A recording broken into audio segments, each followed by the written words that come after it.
We're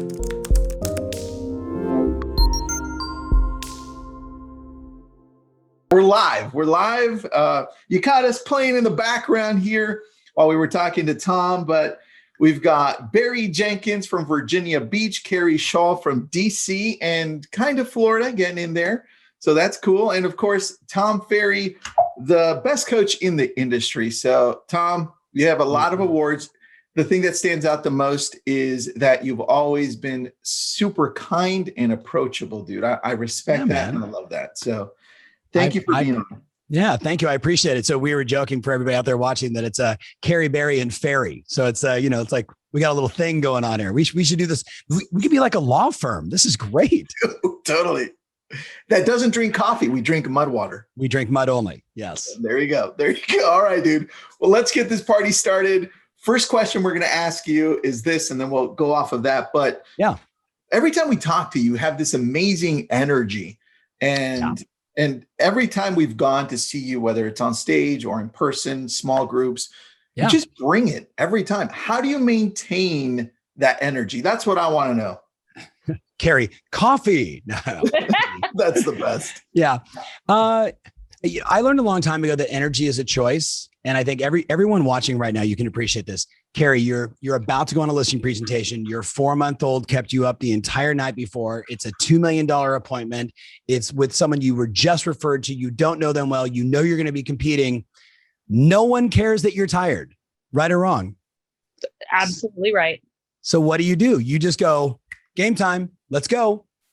Right. And Tristan, like that for me and Barry, right? Same thing. Like you're trying to recruit somebody on your team. Someone on your team is in a meltdown. Like no one cares that, my flight was delayed, that I was in a crappy hotel. Like no one cares. So I just say, hey, my job every day is to be a level 10, and level 10 is just me versus me. It's not me versus anybody else. It's just, as your t-shirt says, life is really short. Energy is a choice. I can generate it. We all know the power of like move your body in a powerful way, say the right thing. All that stuff that we all learned from Tony Robbins like 5,000 years ago. Guess what? It all works. That plus hydrate, supplements, and try and get some rest. But that's it. I mean, Tristan, I know people that are 30 and tired, and it freaks me out. Like what the hell are you what are you tired from? Oh, I had such a long day. And I'm like, you don't even know what a long day is. Dude, stop talking about Barry already. Come on. Well, no, seriously, what's hilarious about this is I have several children, but our 4-month-old did keep me up all night last night. And I did only get 3 hours of sleep. So I'm like over here in the corner being like, Barry, right there with you, man. I know.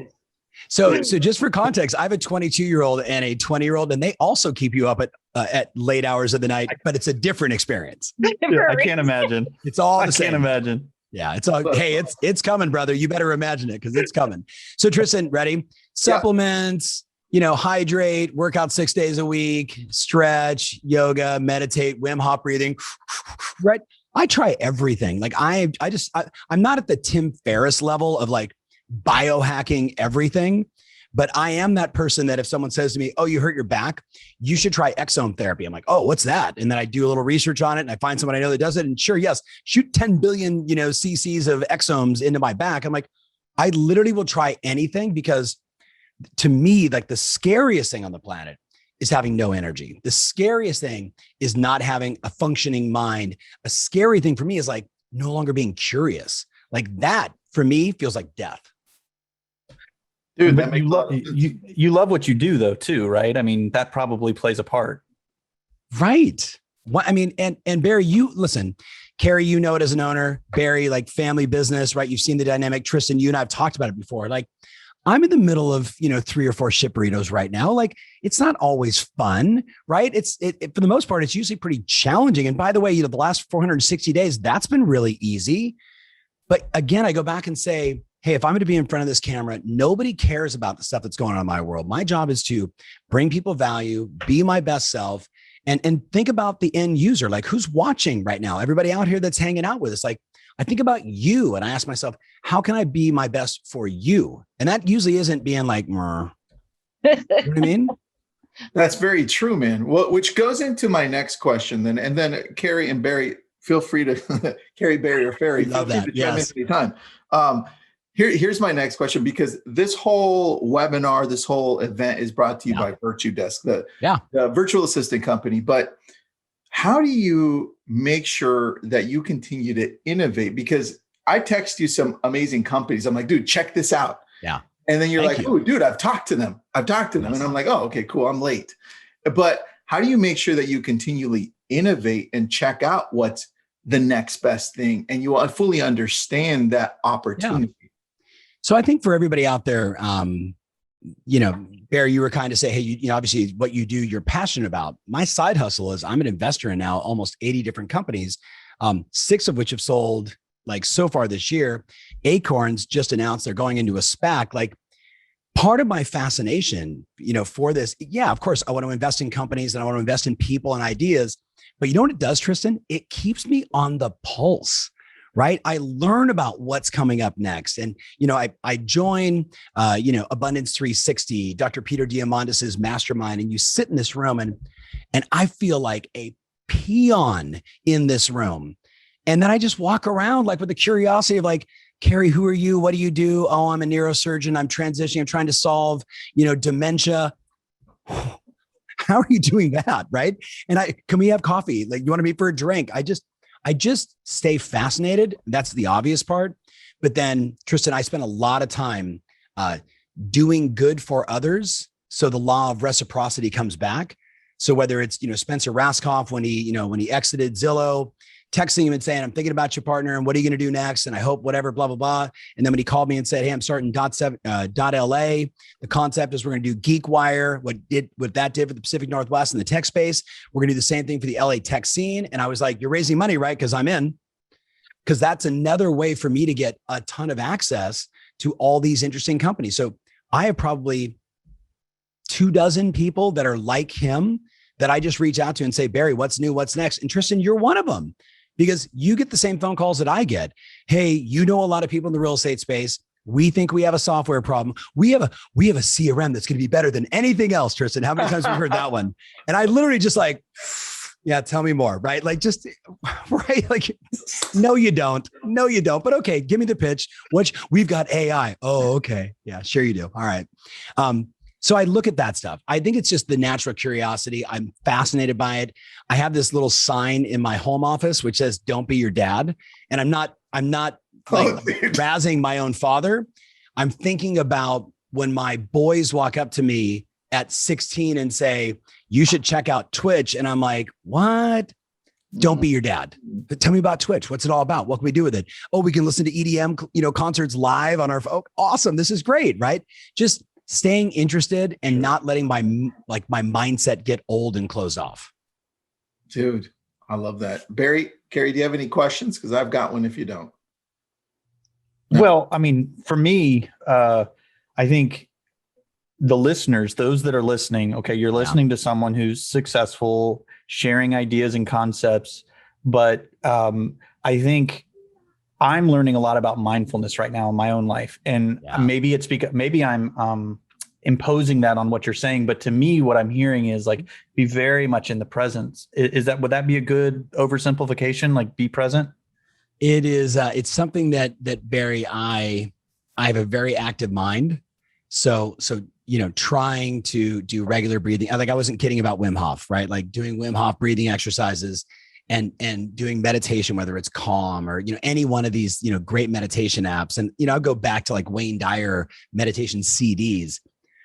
It's hard to stay in the present moment. It's hard not to have that reflection of, oh my God, I completely screwed that up. And I feel horrible. I don't know if anybody else out there has ever had that moment where you just know you screwed it up.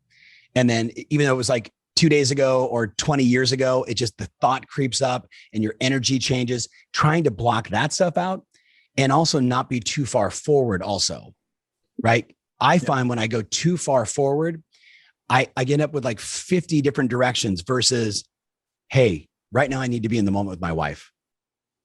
We've been married for 28 years. I've married her 3 times and I've never been divorced. You know what I mean? Like I made her move from Newport Beach to Dallas, right? Changed her entire life. Probably a good idea to not be on my cell phone right now and just sit with her and have a tea. You know what I mean? So I got to gut check mine. And I'm not perfect. I don't think anybody out there is perfect. So Barry, what do you do? Like, give me a hack. I'm ready. Yeah. So actually, I have a lot of problems with being mindful. And so my journey with mindfulness has started with the Evo planner. I took a personality test. They designed the planner around you. And it forced me to think about my month, my week, and my day, which doesn't sound really fascinating. I know for those that are like very advanced with mindfulness, but it is kind of revolutionized my business, to be honest with you. It really has. Yeah. I love it. Have you done any like simplification of your house, like less clutter, like having less clothes, having less options, like all of that? I just saw Carrie's face, like less clothes, right? But no, I was thinking we both have a 4-month-old, so we're really interested in less clutter right now. No, but I mean, I obsessively the last year, like, I think my wife thought that something was wrong with me. Like, I organized our pantry. I just went into this like obsessive, like we're stripping down. Because I had to maintain too many things. And, when I look back over the last year, historically, I'm not getting the things done that I really want out of life. And it's because I'm distracted. So, yeah. It's so interesting. Like that conversation, even like when I'm talking to a CEO of a startup, or I'm talking to a friend who's, I was literally just talking about a friend who was in a horrific lawsuit for like 12 years of his life, won and then lost the whole thing because of a technicality, and now has to start the entire thing over again. And you can just see the emotional wear and tear on he and his wife and their relationship and all that stuff. Right.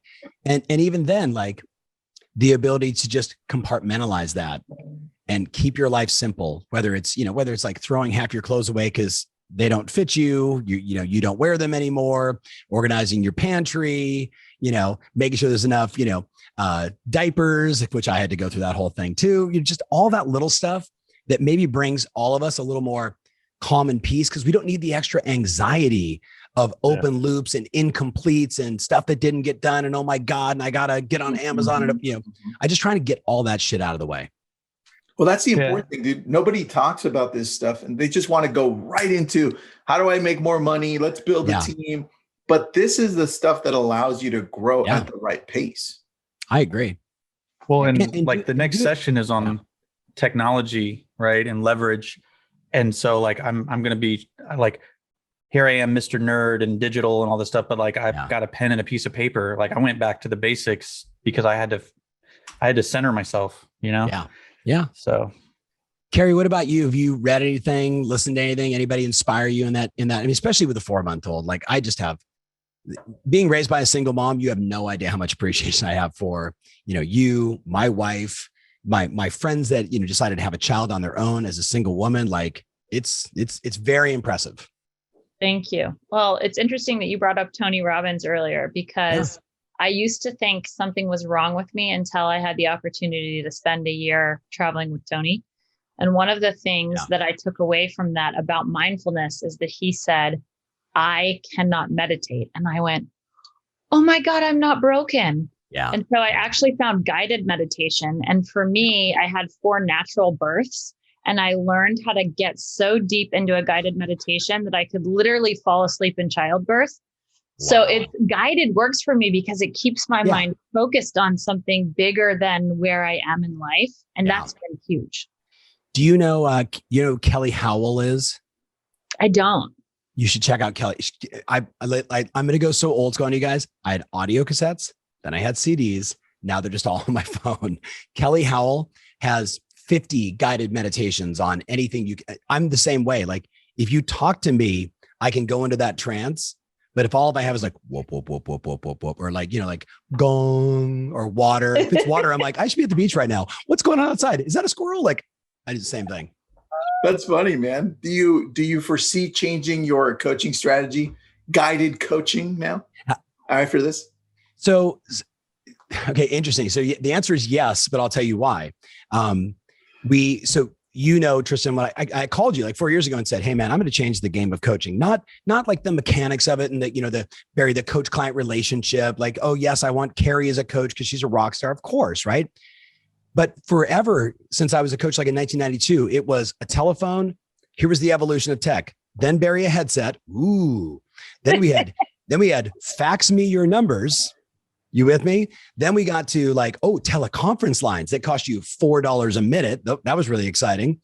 Then we finally got Microsoft and G Suite and email, but there was like no evolution in terms of the platform experience. So 4 years ago when I said I'm going to do video first coaching, right? And I remember watching like my 160 coaches, like men and women, like terrified of just the thought. Women were like, I have to put makeup on. Like I do all my coaching like in my jammies, right? I'm like, oh, okay, yeah, you got to dress it up.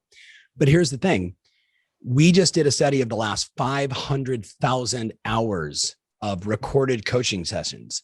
And when you're able to synthesize sort of like emotional sentiment for people in New York City in May as a real estate broker versus somebody in Tampa, Florida, the emotional difference is very real. The common interest though was about 65% of all of the coaching conversations were that of a guide. And I look at it like, Tristan, you've heard me tell the story of like row, like, if you're in a river raft, it's good to have a guide. 65% of the conversations were that guide saying, Carrie, go left. Yes, you're right. You should fire that person. Yes, Barry, you need to stop having 3 CRMs and just go to 1. It wasn't like, it wasn't the directive stuff that most people think of. And then the balance was the mechanics, the numbers, the problem you're dealing with and the challenge. But it was fascinating. So when you said guide, like, yes, very much so. Think about the last 460 days, right? We had clients that said, literally, I was in Orlando doing a seminar a couple of days ago, my first in-person event that wasn't like my personal clients, like sneaking into Dallas, wearing masks and, freaking out. This was like 500 people in Orlando. And a woman walked up to me. She goes, I've been in your coaching program. I joined in May of last year. And I said, why'd you join? She said, because I felt like I lost my voice. And she wasn't saying she had, like some throat issue. She was like, I didn't know what to say. She needed a guide. She didn't need accountability. You with me? She just needs someone to say, Carrie, you might want to try saying this versus that. So I don't know, my little rant on that. Dude. I'm curious though, for Carrie and for Barry thinking about that. The conversation I'm in with a lot of mega teams right now, Jason Mitchell, if you guys know that name, probably do 5,600 transactions this year. He and I were chatting about his workforce of 264 agents now in 18 locations. And the challenge is like Robert Slack, right? The challenge is not Robert Slack, by the way, just good to see Robert. The challenge is like, what's the language today that's different as we move from a pre to a during to now a post for many of us post-COVID environment? And again, it's going to be different in New York City than it is from Miami, right? And it's going to be different in California than it is from one state over Arizona.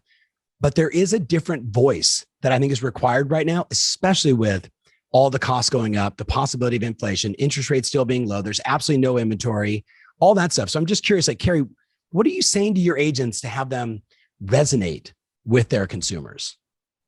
That's a really good question. The other day, we talked about some of the insecurity over what's changing in the market.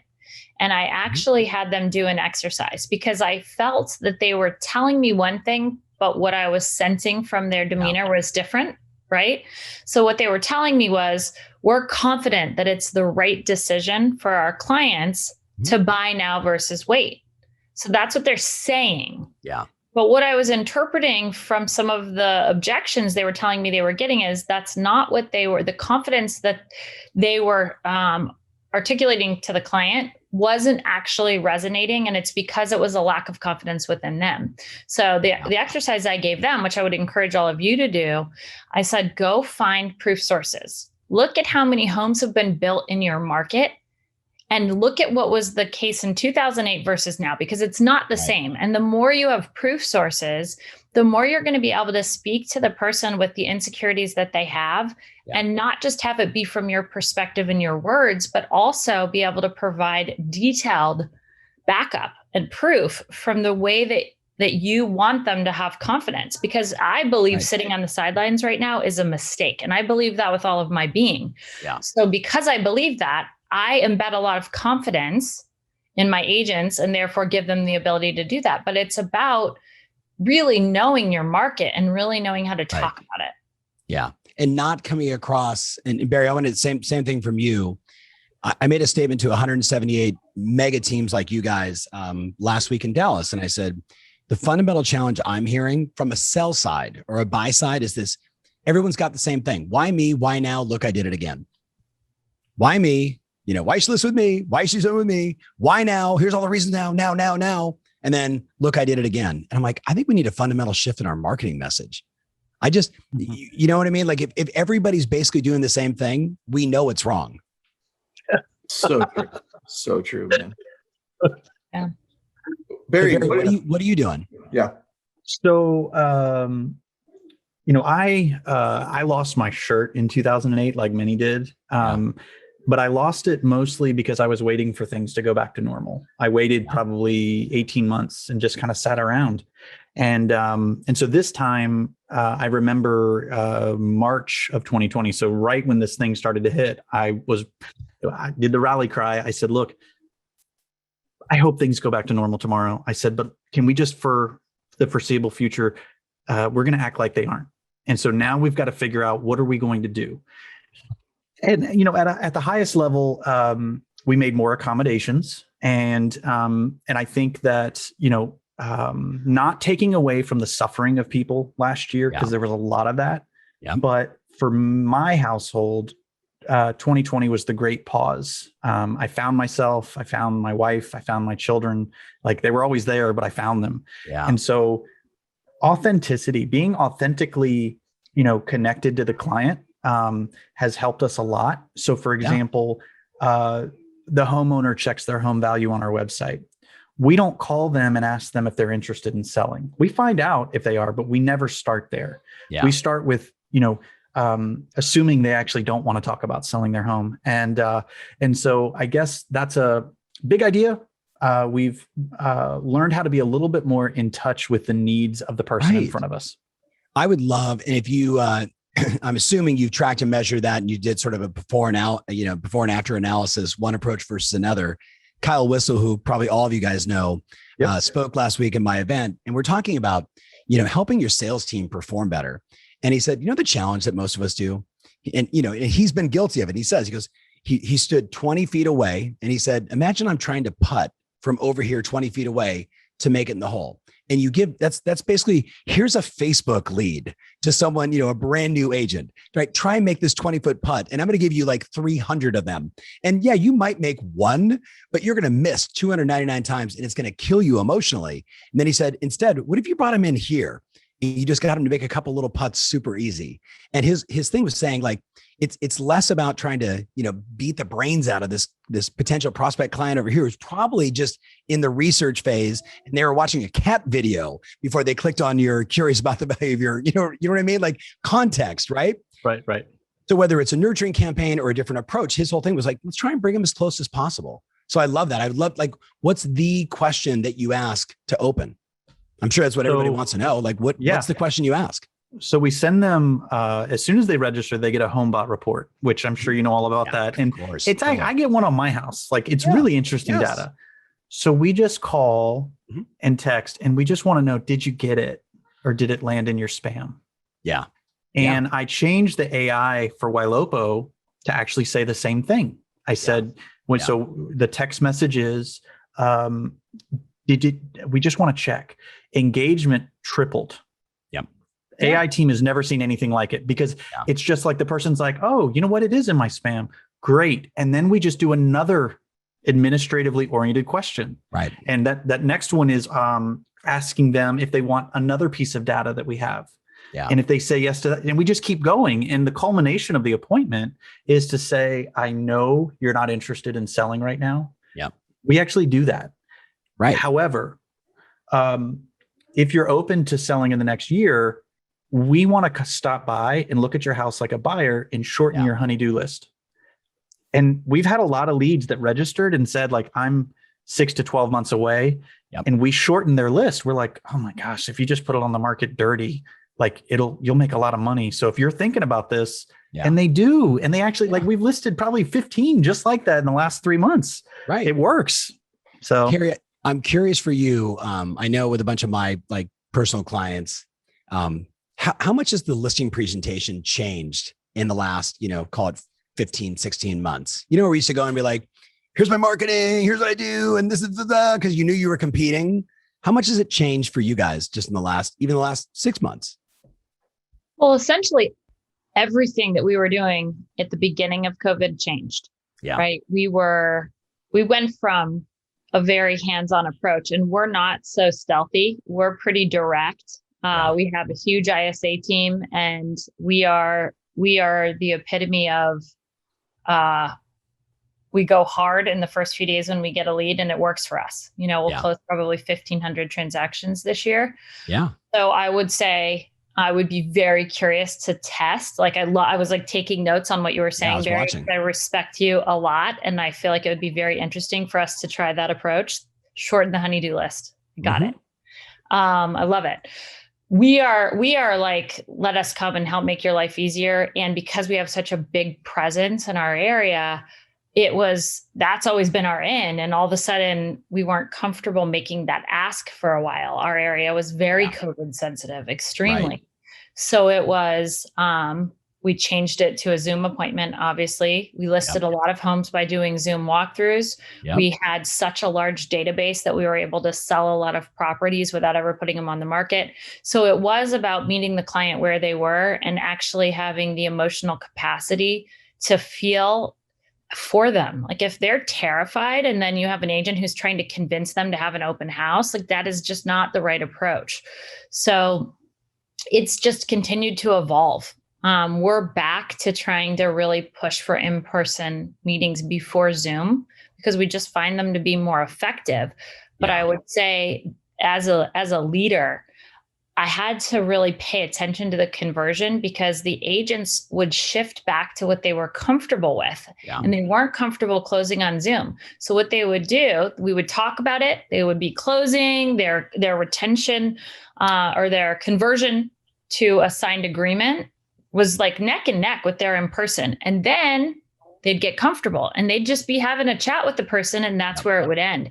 So I would say the main thing as a leader, what we had to adjust is like continually paying close attention to how our agents were in conversation and reminding them that they could close on Zoom. So we actually started auditing all of our Zoom appointments. Perfect. Because we wanted to understand what's going wrong when our conversion started. And every single time it was, they stopped closing. They started closing for the next appointment instead of closing for the business. Yeah. I'm trying to think if there's a SaaS software and we've tested it. And it'll come to me, Carrie, but literally in that context of a Zoom meeting, you could basically tell the software, the machine learning to say, listen for this trigger, listen for this trigger, listen for this trigger. And all it was doing for us was, gosh, why is it that, Carrie, helps 75% of the people that she meets with and Barry's only at 32? They both were in the same training. They both have the same skills. They're both selling the same exact product and gong.io. That's the name of the software, gong.io. And all it does is you say, this is the formula for our presentation. And then it lets you know, Barry, where do they, where's the variation? Where's it happen? Where's the breakage? And do they ever come back to it?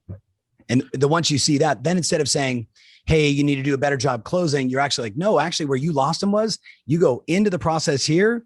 You did all your pre-qualification, you were doing your needs analysis, and then you diverted away from it. You got lost in a relatable subject matter that took you off in a deep space nine. So maybe just check it out. That's important data too, because when we're looking at when certain transactions close and we go back to where we originally got them, we're like, oh, Facebook leads take 18 months to close. Yeah. Oh, we stopped talking to them after a month. Right. Hey, Tom, someone in the audience, Tina's asking, what was the name of the app again? It was Gong, but how do you spell it? gong.io.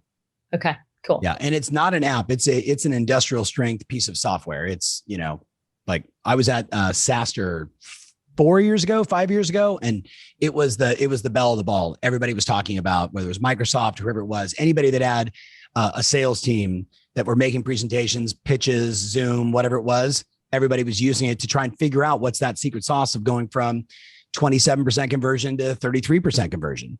So makes sense. Really interesting. Yeah. All right, question for Tristan, I totally took over your interview. Sorry, I just wanted to know from Barry and Carrie what was going on. I'm taking notes, bro. I'm taking notes. I'm like, this is good stuff. All right, question for you, because you brought up how we all have a challenge getting to where we want to get to mentally, right? Even with what you're trying to do with the guided coaching, which I agree is awesome. Yeah. I think that has a lot more to do also with us as agents. So Carrie, Barry, myself, choosing certain tech or companies and then having the wrong mindset in our approach and then saying, oh, that didn't work. Oh, that sucked. Yeah. Oh, how is it that we can choose the right tech and put it into place so that it works by being able to focus on the right part of it? Because that's a big challenge, man. I hear a lot of people saying online leads suck. And then you see somebody like Barry and Carrie who are crushing it with it. Yeah. You know, the challenge that we make so much with tech, and it's funny because I can't name CEOs, but you know, if you follow me or you know me, you know I coach a bunch of very large CEOs, like north of 10,000 agents. I'll just say that. And they'll come to me and say, hey, we heard about this one. What do you think? We heard about that one. What do you think? And my response is, first, you got to demo everything, right? Because like when people say to me, how do you pick the right CRM or how do you pick the right, email service provider? My response is, how did you pick your last car?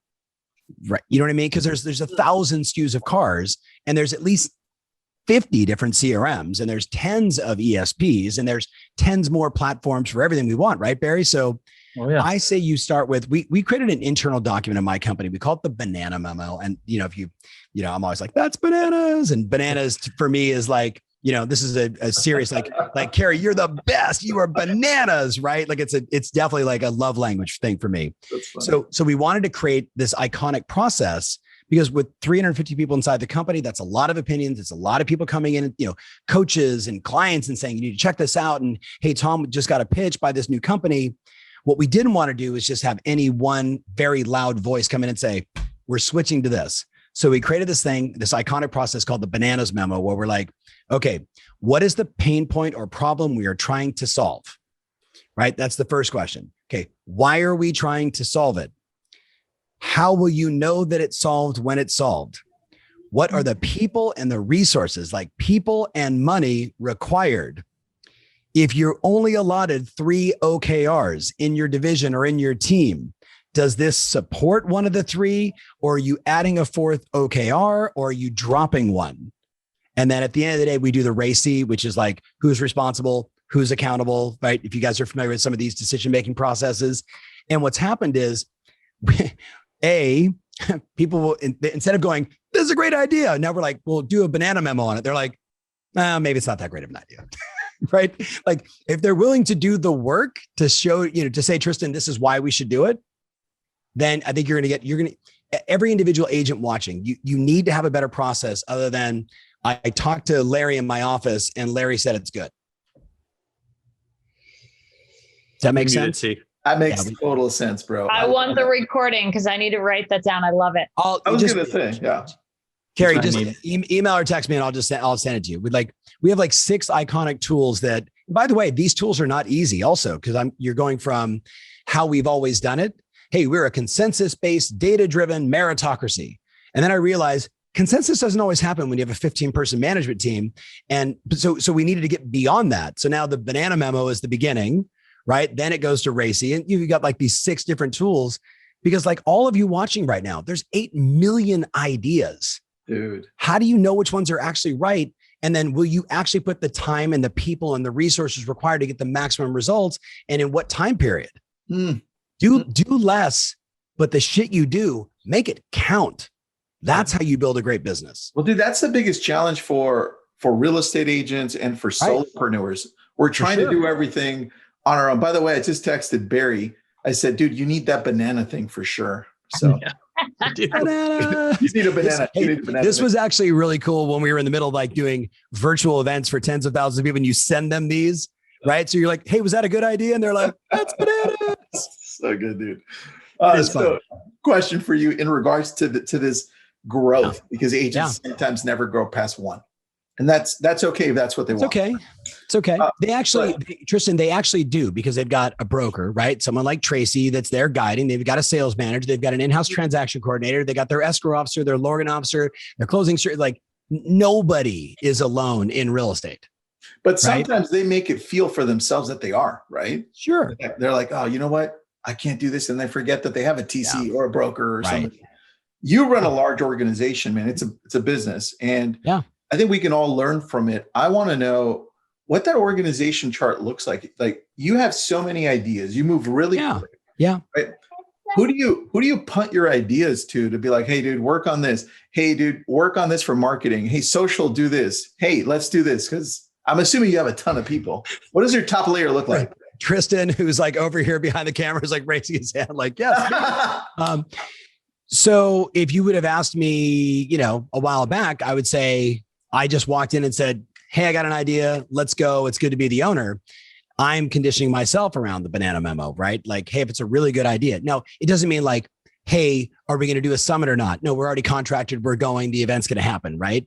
But if there was something, if I suddenly said, hey, I want to do something outside of the budget, then you've got to do a Bananas Memo. Does that make sense? Got it. So for me, I've got obviously a CFO, a COO, right? VP of marketing, VP of ops, president of the coaching division. She runs essentially that whole business on her own, right? My job as a leader is to help remove the constraints of growth, right? It's not always to be the genius with 1,000 minions. I don't want to be that person, right? That was, and by the way, that actually works out okay for some companies because Steve Jobs was a genius with, tens of thousands of minions around him. Mm-hmm. And look at what's happened to Apple since he's passed away.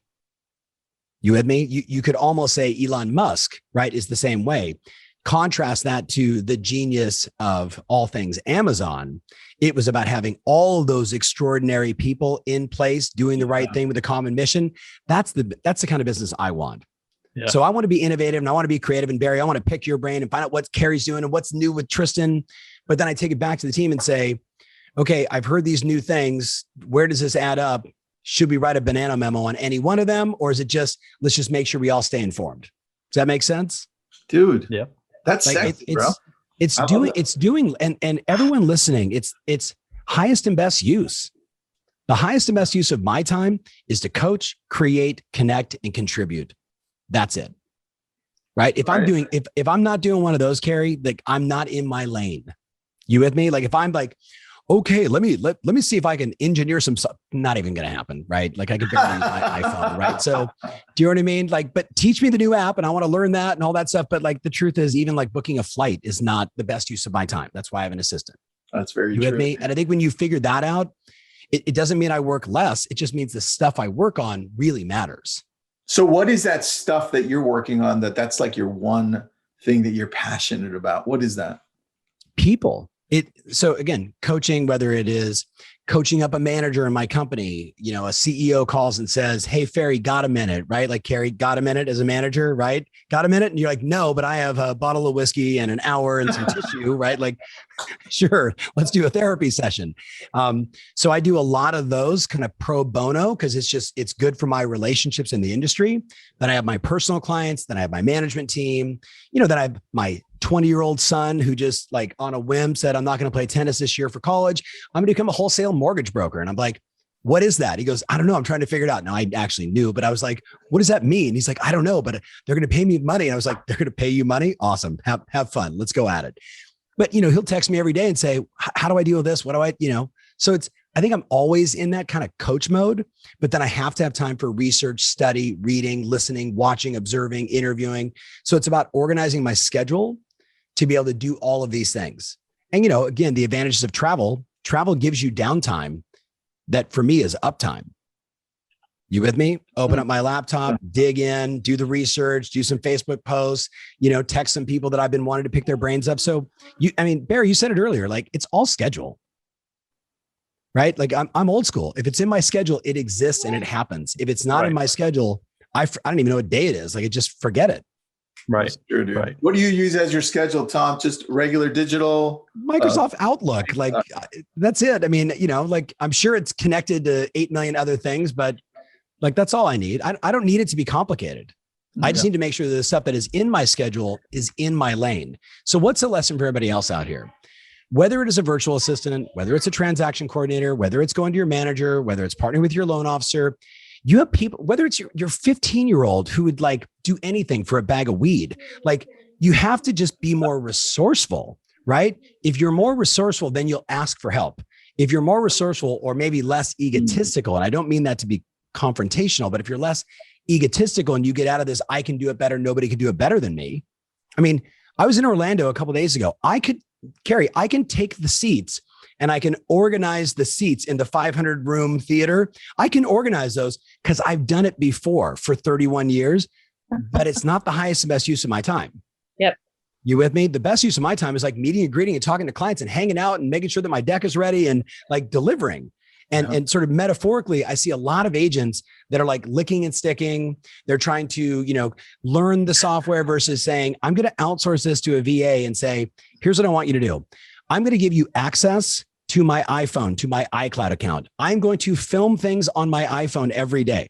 I'm going to give you 4 templates. Your job is to take every video that I produce and convert it with my template, with my opening, with my blah, blah, blah, blah, and then just put them back inside Dropbox for me or in my iCloud account, and then I will post them.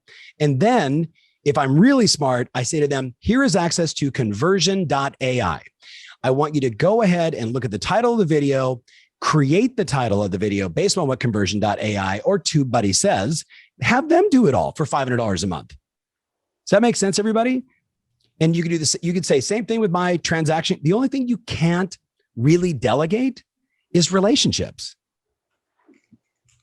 I can't name the company, but Tristan, listen to this. One of my clients, and again, I can't name the company, but because he would go nuts. But one of my clients said, we have, let's just call it 5,000 agents. And if you know anything about real estate right now, 40% of the agents haven't sold a house this year. Like that's the MLS numbers across the country. 40% of the agents have not done a deal. In the single greatest real estate economy on the planet, 40%. And if you look at the numbers, Carrie, look at your numbers in the MLS across the board, right? Huge MLS in your area. It's like 90% of the transactions are done by the top 50% of the agents. 100%. And if you're in the top 50%, it means you did like 4 deals. Right? I mean, the race to work with the greats has never been greater than it is now. So here's what they did. They said, what if we just took the 40% that haven't done a transaction and said, here is like 25 tasks that agents need. We will certify you in it. You will essentially, for a fee, it's a gig economy play. Need you to show a house? $25. Need you to put up signs? $25. And literally agents that were currently just using resources in the business, but not selling any houses are now making money. And the productive agents are now outsourcing for a few shekels, those little things that ate up all their time so they can be with clients more. That's the next evolution. And that's why I like virtual assistants and having an assistant. But for some people, that's a hard pill to swallow, right? Tristan, like, hey, you're brand new, go get an assistant. Hey, you're at 20 deals a year, but in the state that you live in, your taxes and your expenses and your lifestyle, like you're still kind of living paycheck to paycheck and you're wildly successful. You with me? So bringing on an assistant is scary, but saying, hey, for $50 or $100 or $200, having another agent do it for you, they're like, yeah, I can do that. Right? Same reason I have DoorDash deliver the food. Make sense? So I think that's the next evolution. I think agents have to, and just business people in general, have to tweak their mindset a little bit and say, you know what, if I can get a virtual assistant part-time to do the social media that I'm not doing already, right? That's a big win. Yeah. Yes. But Tristan, they'll never be as good as you, ever. Dude. Okay, Barry, there is no writer, anybody watching this right now live or in the future that's a better writer than conversion.ai. Dude. None of you are a better writer, and none of you are better at SEO juice than TubeBuddy. Yeah. None of you, right? So it's like those are my other virtual assistants. Well, and I was being sarcastic. I know, man. I know. Everybody, I call it task-based management.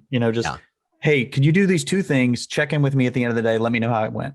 Like if you just do that, you can work with people that are not as good as you. I mean, and you can scale really quickly. Yep. Yeah. Carrie, what are you thinking about over there? I'm laughing because when I was thinking about how to add value today, I have the same philosophy. Like, what do people need to hear that's going to be impactful?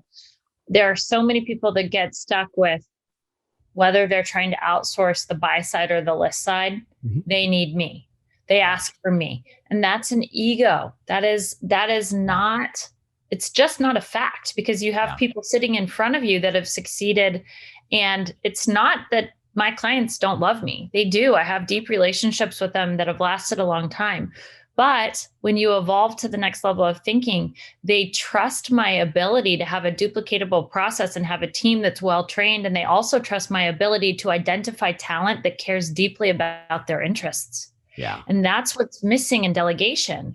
People often I hear what you're saying about the $25 thing. And I think that that's the first level of acceptance of delegating. But truly, you want people who are extremely well paid, who are highly, highly successful, to be able to fill in for some of the skills that are higher level skills. Yep. So I feel like agents live in this place of scarcity where they're trying to pay someone $10 and then they want them to do this amazing strategic job and take care of their clients. Like, no, I'd rather have you make $100,000 or $500,000 or $1 million if you're adding that much value to the business. And so stop thinking small, start really looking outside yourself and saying, if other people can do it, so can I. Right. 100%. 100% yes. It's almost like it's the funny, like having to go to the doctor's office. It's the old metaphor, right? I sit down with an agent. I'm like, when you go to a doctor's office, like, did the doctor check you in?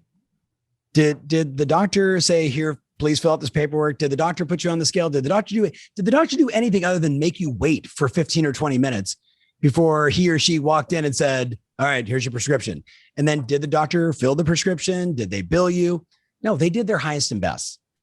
Right. And the reality is the four of us, we know agents can make way more money than any typical doctor out there. Maybe some of the extreme plastic surgeons, maybe they can compete with some of us, but for the most part, not a chance. Dude, that's right on. You mentioned conversion.ai, which by the way is awesome. I've been testing it out. It is bonkers. Really I love that one. Yeah. I'm not an investor, but if you can get me in the deal, any one of you. Oh, dude, for sure. I'll text you right after. I was about to mention that one to you. Okay, all right. Please. Yeah, I'm not in, but I want in. Gong AI. You mentioned that one. Gong.ai. TubeBuddy. Perfect. TubeBuddy. I mean, for all of us that are doing video, TubeBuddy is like the secret weapon. You literally go in and like, tell me the things that are being searched in my area, right, on Google where there is no video answering that question. Wow. Ooh. I did not know that existed. I haven't heard of that one. People are like, I don't know what content. I don't know. How about the thing that's being searched 1,500 times a month in your marketplace and there's no video for it? Dude. How about the thing that gets searched over and over again and there's 50 videos for it, right? And what that tells you is it's like, hey, there's 85 SKUs of bread on the bread aisle. There's a reason why, because it's like some people want the orange one and some people want the crunchy one and some people want the white bread and some people want the rye bread, and right. So there's a market for it. So you should have a video on that as well. Dude. And then one I want to drop in there is Morning Fame. Check out Morning Fame. What it does is it breaks down your YouTube videos and it says, hey, these are fire. These are not. Stop doing this crap over here. And it also says, hey, Tristan, you on that?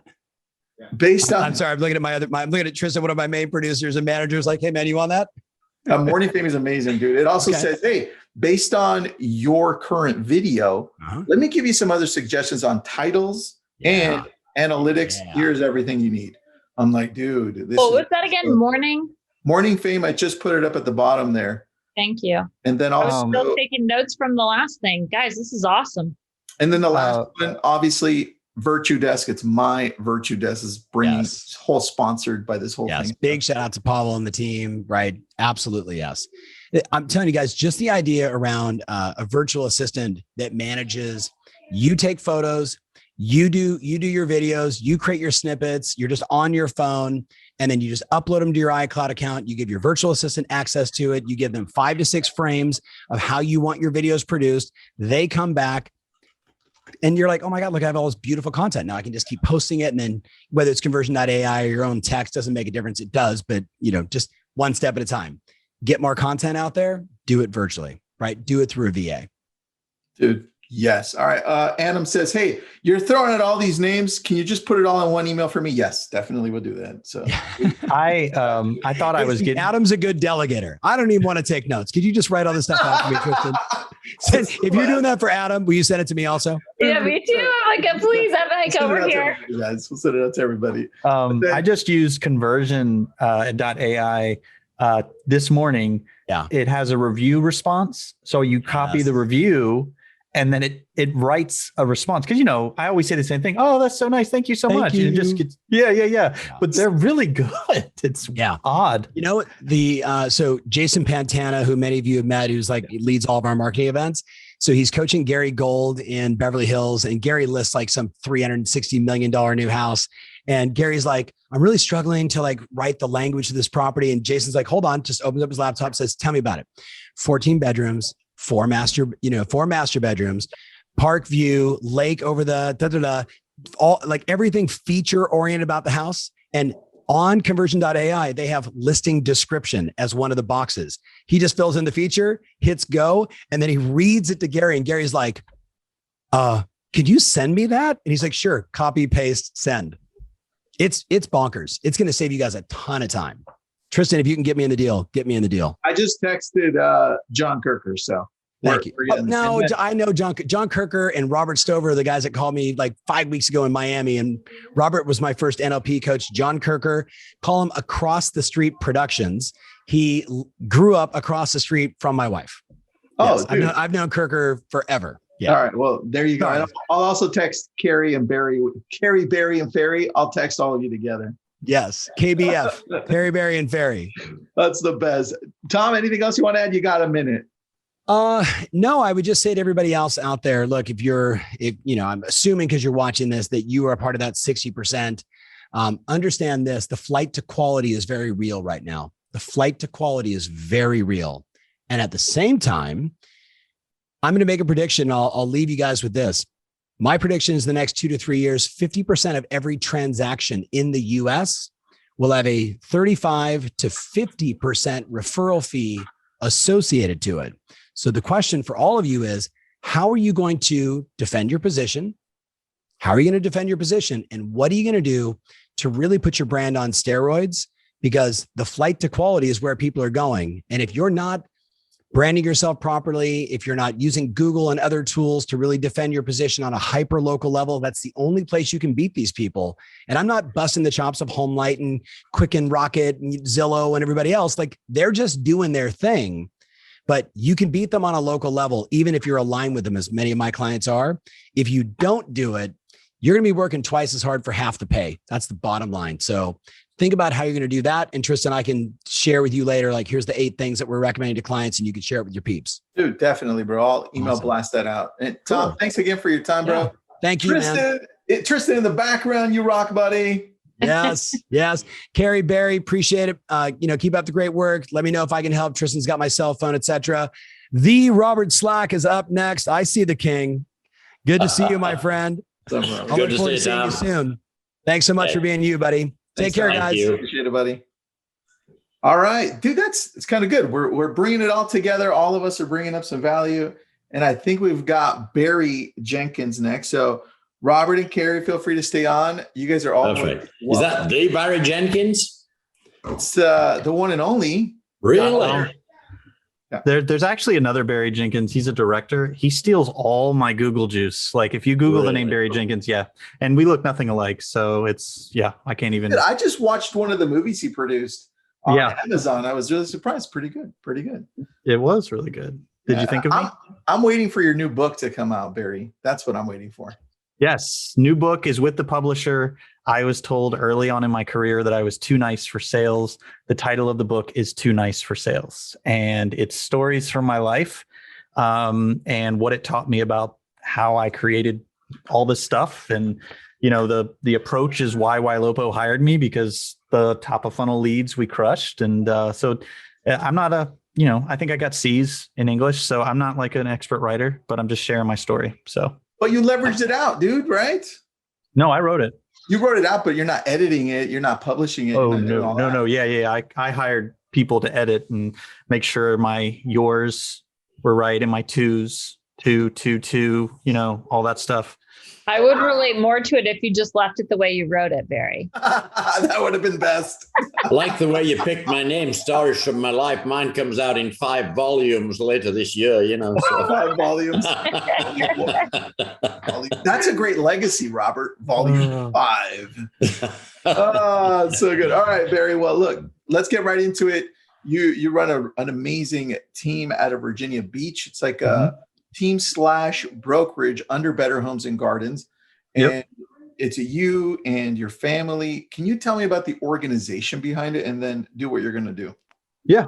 The organization, I'm the CMO, so Chief Marketing Officer. My stepmom is the principal broker. My dad is the managing broker. We have, instead of going after a lot of agents, nothing wrong with that business model. We decided that we would keep it small enough to where we could actually provide them with opportunities and then leverage their day out so that they're just shaking hands and kissing babies. The result is like 60 high performing agents. The average, the lowest performing normally does between 12 to 20 transactions a year, but we do with those agents 800 to 900 transactions a year. And so, it's been a really interesting journey. It's all about just finding the right people that actually, believe it or not everybody wants to take advantage of an opportunity. They say they do, but then when, Netflix and Taco Bell are more important than nobody's ever made it, that's never occurred, but I'm using that as an example. When comfort is more important than growth, you don't take advantage of opportunities. So we've really had a lot of fun, and so that's kind of how we do things. This next session, man, I've got a deck, but honestly, I can just talk through it with you guys. Like I don't need to pull it up or whatever. So, no, pull up the deck and we can go from there, dude. Good clarification there, Tristan. No, I didn't want it to slip on accident because, sometimes it happens. All right, Barry, the deck. Do it. While you're shifting to this amazing deck, Barry, let's remind everybody that this is brought to you by Virtudesk, the virtual assistant company, part-time, full-time. Take a look at them. We'll put up the link there. Tristan, can you see my thing? I can see it, dude. It's really good. Okay. Barry Lee, I love the signature. Look at that. I know, me too. I was just like, damn, that's nice. Dude, that reminds me of Joel Osteen. I'm digging this. So that photo logo did that. I think it was like $80. I sprung for they have 3 levels, but the company's called Photo Logo, and they specialize in logos that are your name, and they actually have professional writers write it out. So thank you, Facebook algorithm, for telling me about it, and I bought it and I love it. I'm putting up the link to everybody right here. Photo Logo. Do you still have before you start, do you still have your tracker on for Facebook and Instagram? Or did you say tracker? What do you mean? You know how with the new iOS, as soon as you turn on Facebook and Instagram, it says, "Hey, don't allow Facebook or Instagram to track." Oh, no. Yeah, I let them on because all the coolest stuff I buy is Facebook is shopping for me. So I really don't mind it. Yeah, perfect. Me too. I have it on as well. Interesting. Yeah. I'd save a lot of money if I turn that off, but I haven't either. All the baby stuff.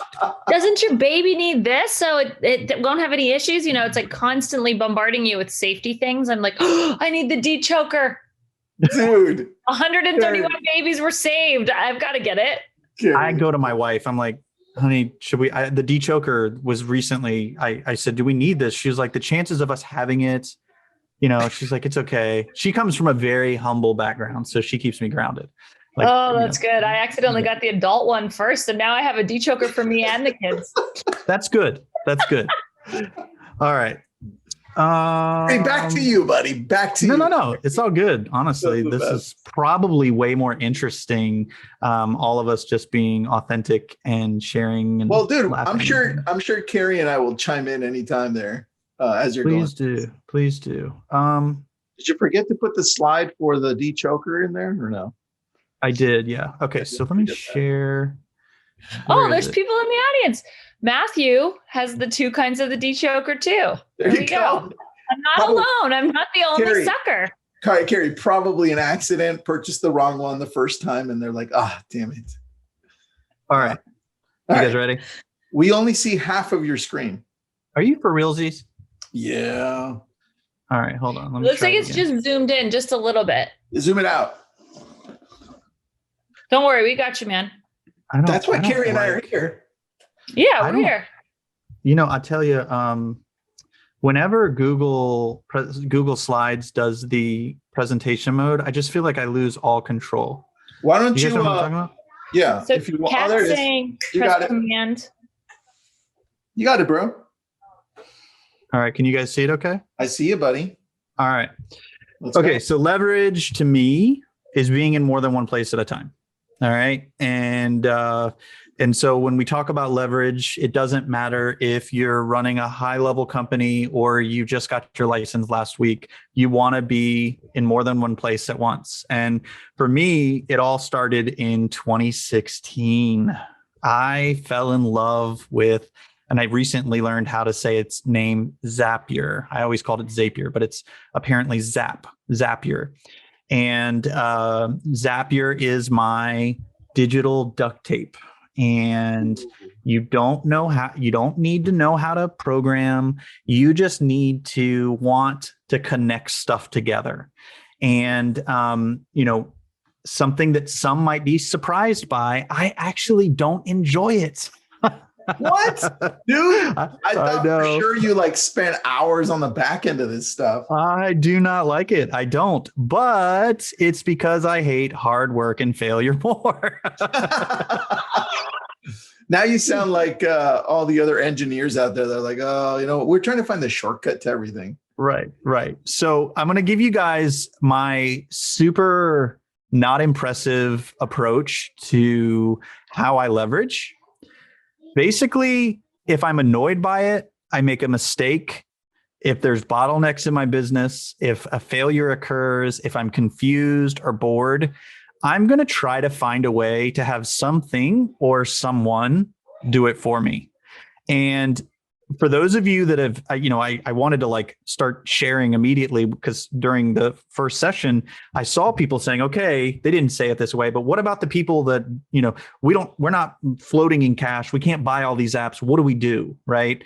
And that's where I think just a healthy dose of Zapier knowledge and understanding, for me, it went a long way because the stuff that I did in 2016, I'm still reaping the dividends from those apps. Those apps in 2016, they're still going on. They're still the messaging and the videos. I went through a phase where I shaved my head, and those videos with me having a shaved head are still working. And so I haven't taken them down. So, it's very simple. If it's annoying, if you make mistakes, if you are hindered by something, you should find a way to leverage. So, for example, when I was in production in 2012, I did 125 homes on my own with no assistant, no transaction coordinator. I was crushing it and miserable. Number one agent in our market for units. And I was like, I'm not going to have a family at the end of this. Can we talk about that balance really quick? Because, Tom, you, Carrie, and I brought it up at the beginning. It's like we're trying to figure out this whole ideal mindset to have while we're working. And sometimes we get caught up 125 transactions on your own. That is not healthy, dude. No, it was horrible. It was so... And there were a few moments where in our market, if you don't have the earnest money deposit in the title company or brokerage's hands within a certain amount of time, you are supposed to be reported to, DPOR, the licensing board. And I remember one night waking up at 3 a.m. and freaking out and searching my email to find out, did I drop off this EMD? Okay, so that's one of those annoying things that I was like, okay, how can I not depend on my memory? And how can I not depend on me being consistent to get this done because I'm not great at either. And so I figured out a way to have a form, like a job form where I fill it out, I hit submit. Everybody that needs to be notified, everybody that needs something is notified through one form submission. So, back in the day, it was very simple, but it worked and it kept me out of trouble. And that's the principle that I want you guys that are trying to scale and leverage your business is that, you need to find a process to try to, avoid that from happening. All right, dude. Sorry to sidetrack you there, but I wanted you to actually. I would rather I don't think it's a sidetrack. I think you are asking questions that probably a lot of people in the audience are asking. Well, people are loving it. So just do me a favor, everybody that's watching. This is recorded and we're playing it into the Leverage community. I just put up the link there. So that'll live up there. You can watch the replay. And later in the day, once this is done in about 2 hours, I'm going to go ahead and post all of the products and tech that we brought up in all of the sessions. So you can just go there and check them out. This way, if you have questions about Zapier, if you have questions about, what was that company that you said, Photo Logo? Yeah, Photo Logo did my signature, yeah. We'll post them all up there. So go ahead and request to join the Leverage community and we'll have it all up there. All right, dude. I tried to zoom in, but it's not working. So I'm liking it. I see it. All right. So now what I'm going to do is just give you guys examples of my problem that I had, how I wanted to solve it, and then what I used to solve it so that you guys, because I want people to come away and actually, everybody's business is very different. Every market's different, right? Real estate's hyper local. So I didn't want to just tell you guys what to do. So I was really dependent on Zillow and realtor.com. Okay. So I in 2016, everybody made money except for me, my lender, my broker, my agent, Zillow, but I didn't, for whatever reason. I don't know why, but our area, the portal leads have always been very expensive. So I went to work to try to find how to decrease my spend. So, I bought YLOPO. Tristan really said to me in 2016, look, you need to buy YLOPO. It's going to remarketing and it's going to, you're going to get leads from Facebook. And I was really not interested, but I bought it and I'm really glad I did, because now I work for them. But the remarketing kept my database on my website and I don't have to do anything about it. Raya is the texting that YLOPO did, and it's 24/7. I don't have to think about it. I don't have to do anything. It's there, right? And then I've got a couple of ponds in Follow Up Boss. I have a storage pond. So this is so we've got about 130,000 contacts in our Follow Up Boss. Mm-hmm. And so if they're not active or triggering alerts through the remarketing, they're in a storage pond. And then the second they do something important, and there's all kinds of importance, there's, they save a home, they share a home, all these different things. They have a conversation with AI. It automatically goes from the storage pond to the priority pond. So that's an automation inside of Follow Up Boss. And then when it hits the priority pond, it automatically alerts all the agents on our team that have access to the priority pond. But it doesn't just do that. Okay. Then that contact, that lead is automatically connected to Zapier. And then it goes to either call action or callingly, it calls my sales team. So just to rewind for a second, lots of old leads in a storage pond. YLOPO's remarketing, Raya's texting. I'm not doing anything. I'm in my pajamas. I'm trying to be like Robert Slack and riding horses and all that stuff, right? So Robert, I know. That's but then the remarketing works. It pulls them back. It automatically prioritizes them right in the priority pond. And then it automatically calls my entire team. The first person to answer and press 1, the system automatically calls the prospect. So here's, leads from 8 years ago that suddenly become active. And in 5 seconds, we happen to be calling them. And the script is, hey, you've been in our database for a really long time. Did you ever find a home? Because we're cleaning up our system, and if you don't have any real estate needs, we're going to go ahead and remove you so we don't bother you. And so, and then the people are like, wow, I'm on your website right now. Really? That's crazy. I didn't know that. Okay. So but it works really, really, really, really, really well because I'm talking to the right person at the right time, at the right moment. And that's going on as I'm talking to you guys, right? Like I'm teaching you guys something, but while I'm teaching you, I'm actively reducing my cost per lead through technology in the implementation of it. Why do you think it's so hard for agents to come in and say, okay, well, I see the tech stack that you have, right? You've got YLOPA, you've got the retargeting and the RIA part of this. You've got the Ring My Phone. You've got other things that you didn't even bring up there, like AM cards and Follow Up Boss and all this stuff. Why is it so hard for agents just to start with one and keep on going? What's going on here? Yeah, I mean, I think I really think people are just too easily satisfied. I think that they don't care enough about changing the way things have always been. And I'm not judging them. I watch this all the time. They just deal with it. And it's a blessing and a curse for me because I just can't deal with it. If it's annoying, I go back to my list. If it's annoying, if it's a mistake, if it's a problem, if it's hindering me, I just want something. So I don't want to worry about it anymore. I'm an anxious dude. You know what I mean? I just want to get it off my plate. So that's my opinion anyway. I don't know if you would agree, Tristan. I do, man. I like that. And I do agree with that. I think it's a challenge too, that a lot of us forget, like we were telling Tom earlier, we forget that we can't do it ourselves.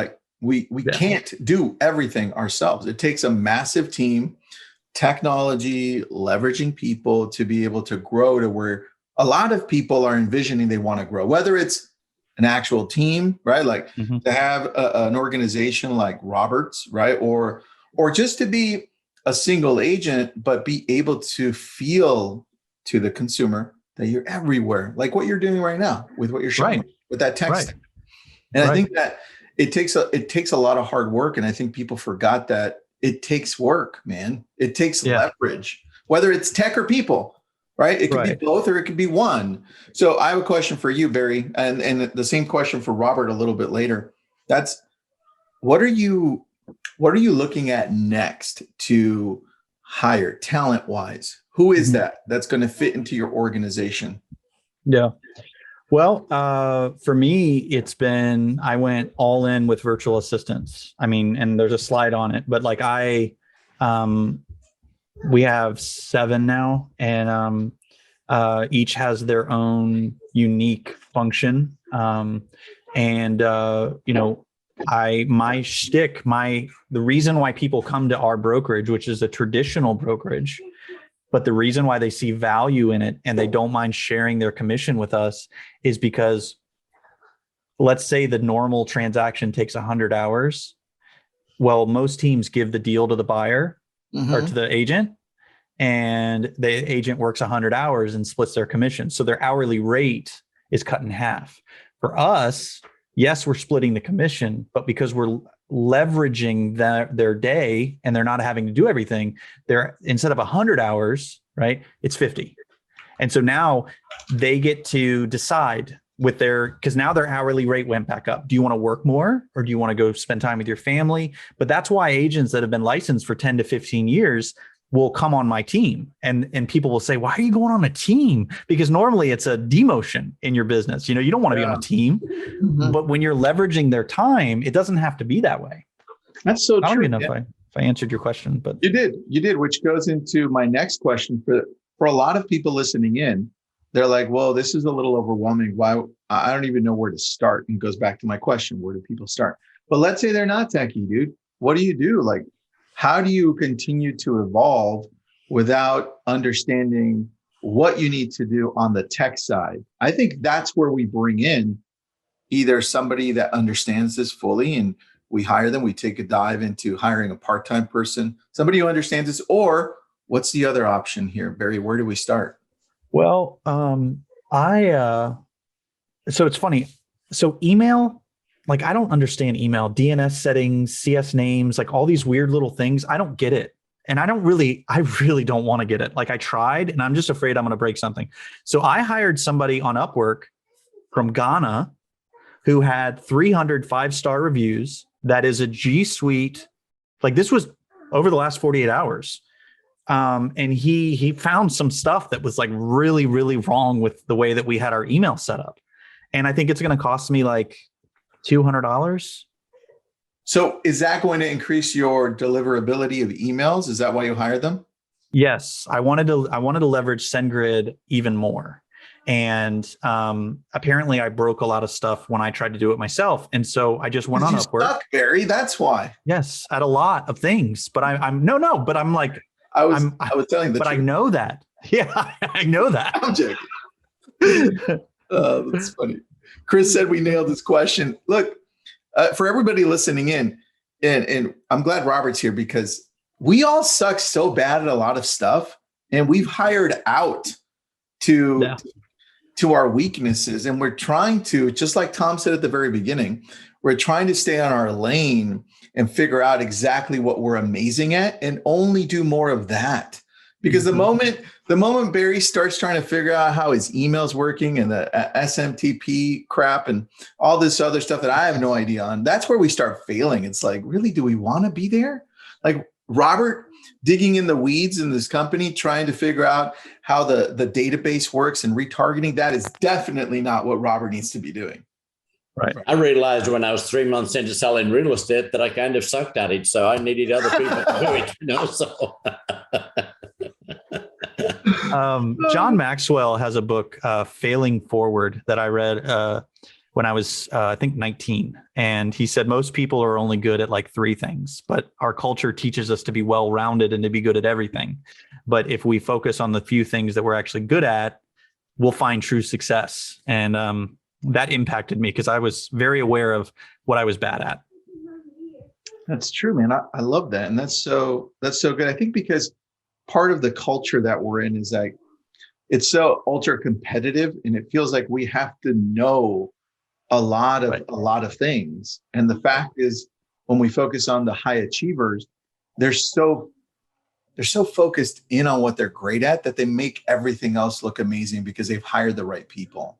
Yep. And that's the top and bottom of it there. To be honest, if you're good at 2 things, if you hire the right people and you can see the right programs to let those people work with and which are going to give you the ROI, if you're good at those 2 things, you've got it.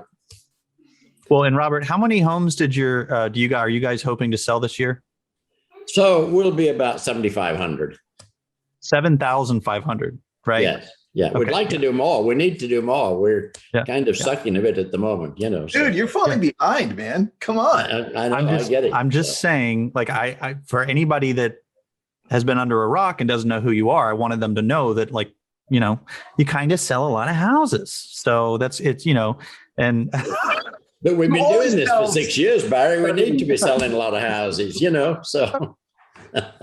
You only sell about 7,300 more than I do. That's all. Yeah, but you sell one for 75 million and we sell some single wide for 29 grand, That's also true, but I love your organization. All right. So Barry, when it comes to virtual assistants, what are you looking for when you're hiring one? Because I know that, like, I don't hire a VA for everything. I have an in-house crew, in-house staff, right? Mm-hmm. But what do you hire one for besides what you just showed me, which is like very niche email, online sort of thing? Yep.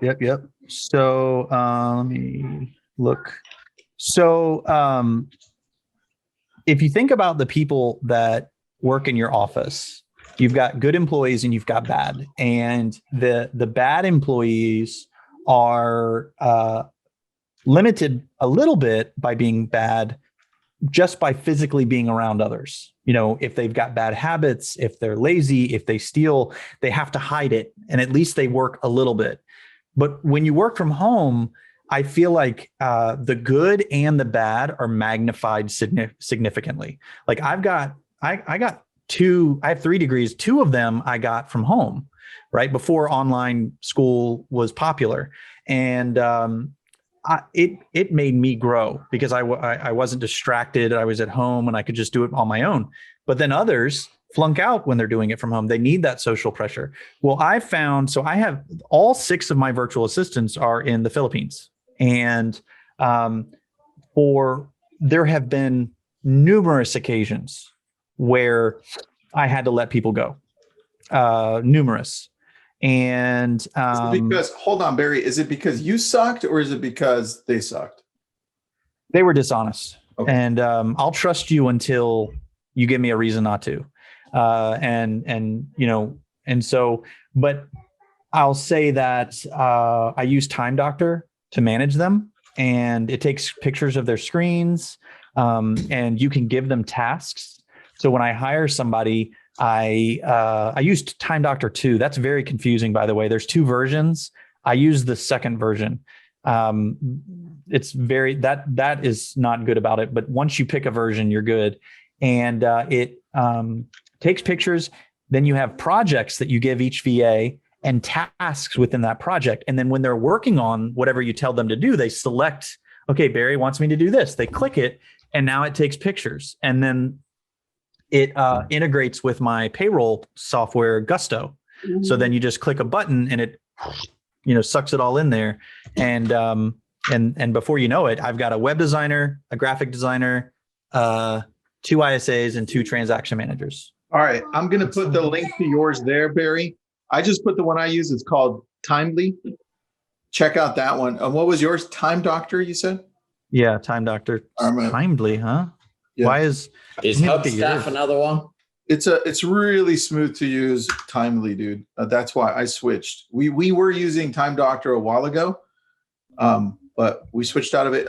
Robert, you had a question. What was it? Is HubStaff another one? I'm not just sure what we use.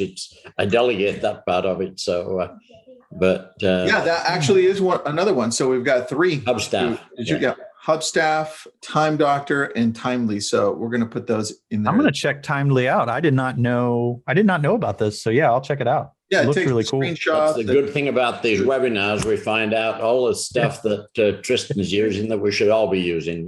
So, dude, Robert, we're gonna compile all these because we already have at this point like 25 companies we've already brought up. We're going to compile those and dump them into the leverage community. So I'll send those out to you guys too. Barry, anything else you want to add here in closing? I know I took you astray here, but I think it was good for all of us. I think it was excellent for all of us. The last thing, let me just share my screen again, and I'm going to share this. This has been really big for us. So when my agents, past clients in Sphere it's really important. And so, but I also need to keep my brand, the office, in front of the consumer because I'm not selling houses anymore. So the second that my agent changes the stage to closed, actually we do that automatically too, but time doesn't allow me to go into that. A whole bunch of automations kick in, and a call action drip fires, and it's me.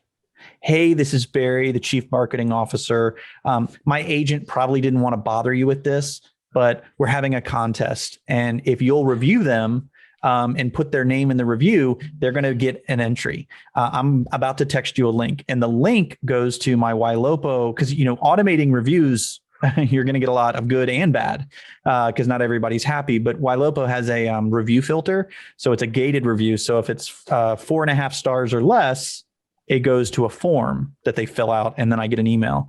Ooh.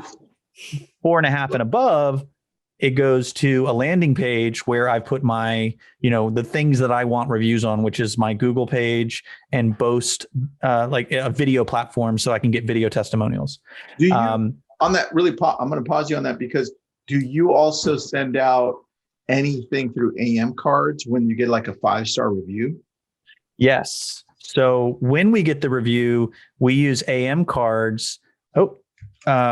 We've connected it to all of this automation. AM card it has a handwriting font, and we have the $60 a month membership, and it mails them a card. And it's funny, but those cards actually have an impact on our past clients. EvaBot, a week later, we send them a text from EvaBot, Evabot is a thing that basically it has fun with the consumer. It gets them, their interests, and then sends them a $30 gift. And the reason why this is big is after the consumer or the past client takes the gift, Evabot asks their birthday, it asks their shipping address, and then that backfills in Follow Up Boss. So then now I've got their date of birth. And so now Happy Grasshopper is sending them personal touches, voicemails, happy birthday, just really personal touches.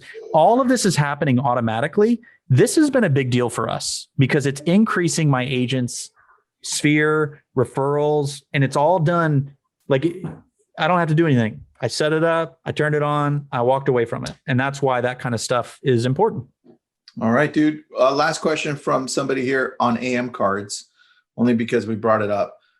What's the cost on that? And do you know it just offhand? They have a $30 plan and a $60 plan.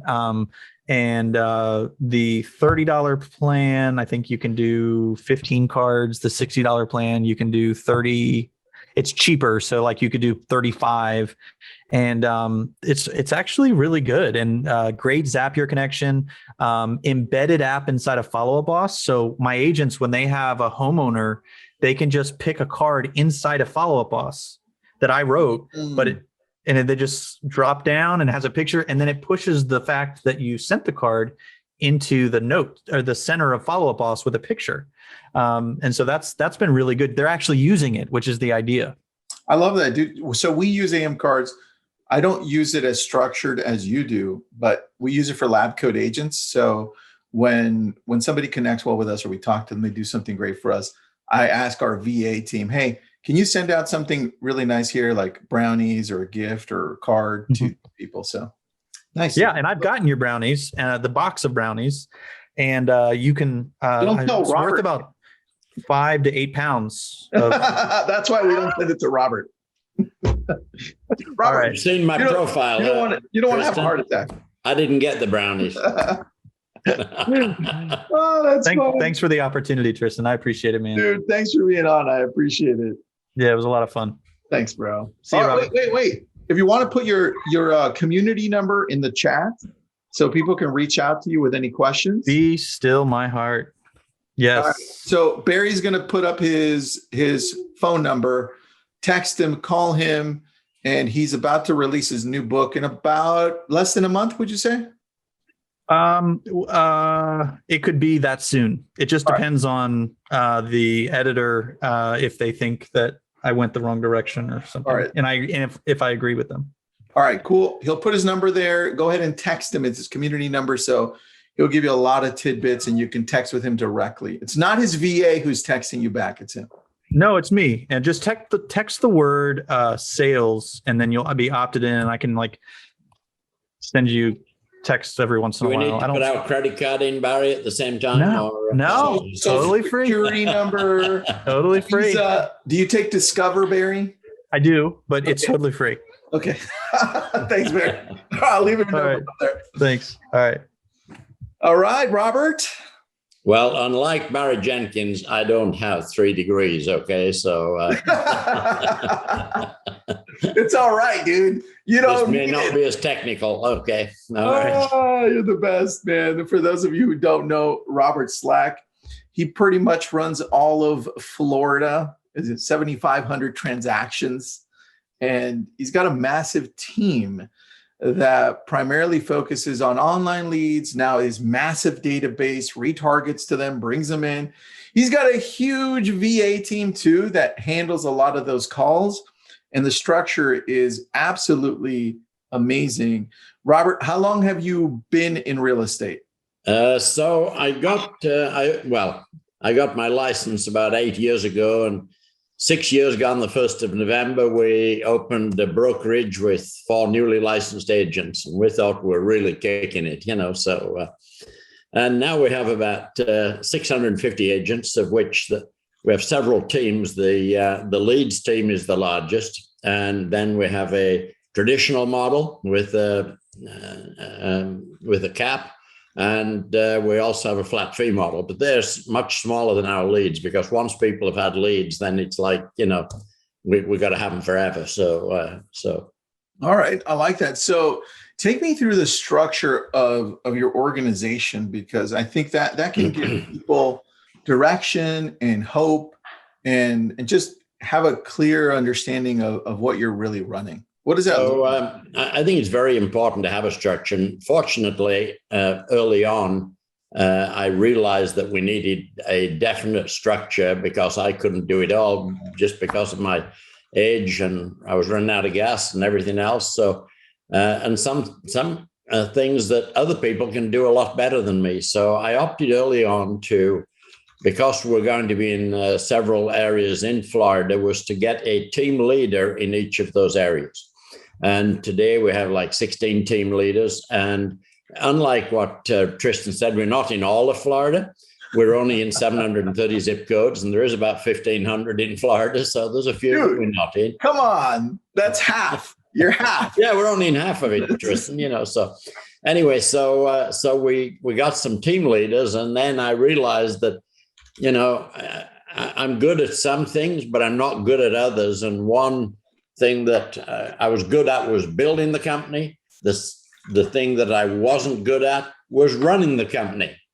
And so I had a friend and a fellow broker in Orlando by the name of Dan Walters, who I took a little bit of an unorthodox approach. I invaded his area on Zillow first, and so I called up to see what the hell I'm doing in his area, and anyway, we became friends. And so he ended up becoming a partner with me, and he does the running of the company, and I get the wild ideas and stuff like that. So it's been a very good relationship. And then we just built out from there. So we have his chief operations officer, and we have, as I say, 16 team leaders. 16. And then we have a chief technology officer. And of course, we have marketing department, and we built two title companies, which have now merged into one. And we have about 30 loan officers in our mortgage company.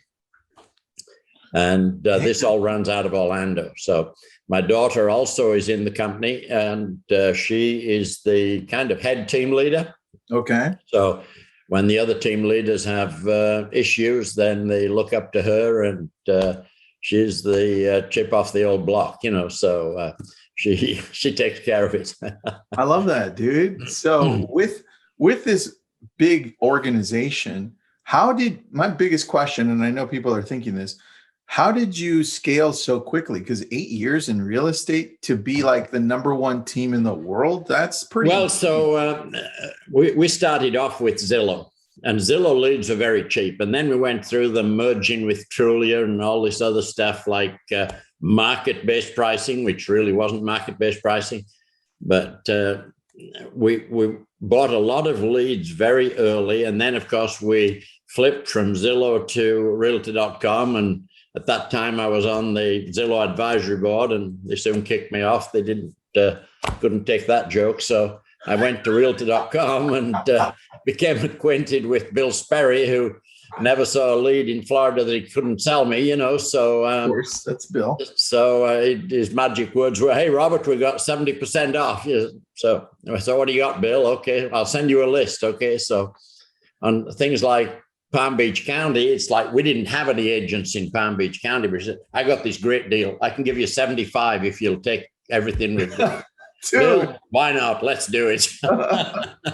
Bill's the greatest salesman on earth. Oh, gee. So anyway, I called Dan. I said, "Oh, by the way, I just bought $650,000 of the leads in Palm Beach County." He says, "But Robert, we don't have any agents there." I said, "We got to get some. It's okay." And so we accumulated a huge database early on. And today we have 1 million people in our database. When we did talk about pools, now we talk about reservoirs, and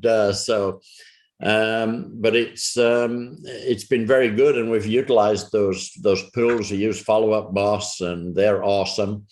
And then we got into Ylopo, and that just opened the floodgates again, and so we just kept on plugging on, so. Well, I have a couple of questions for you, but first I want to go back a little bit because you did a podcast with Wailopo earlier last year or the year before, Right.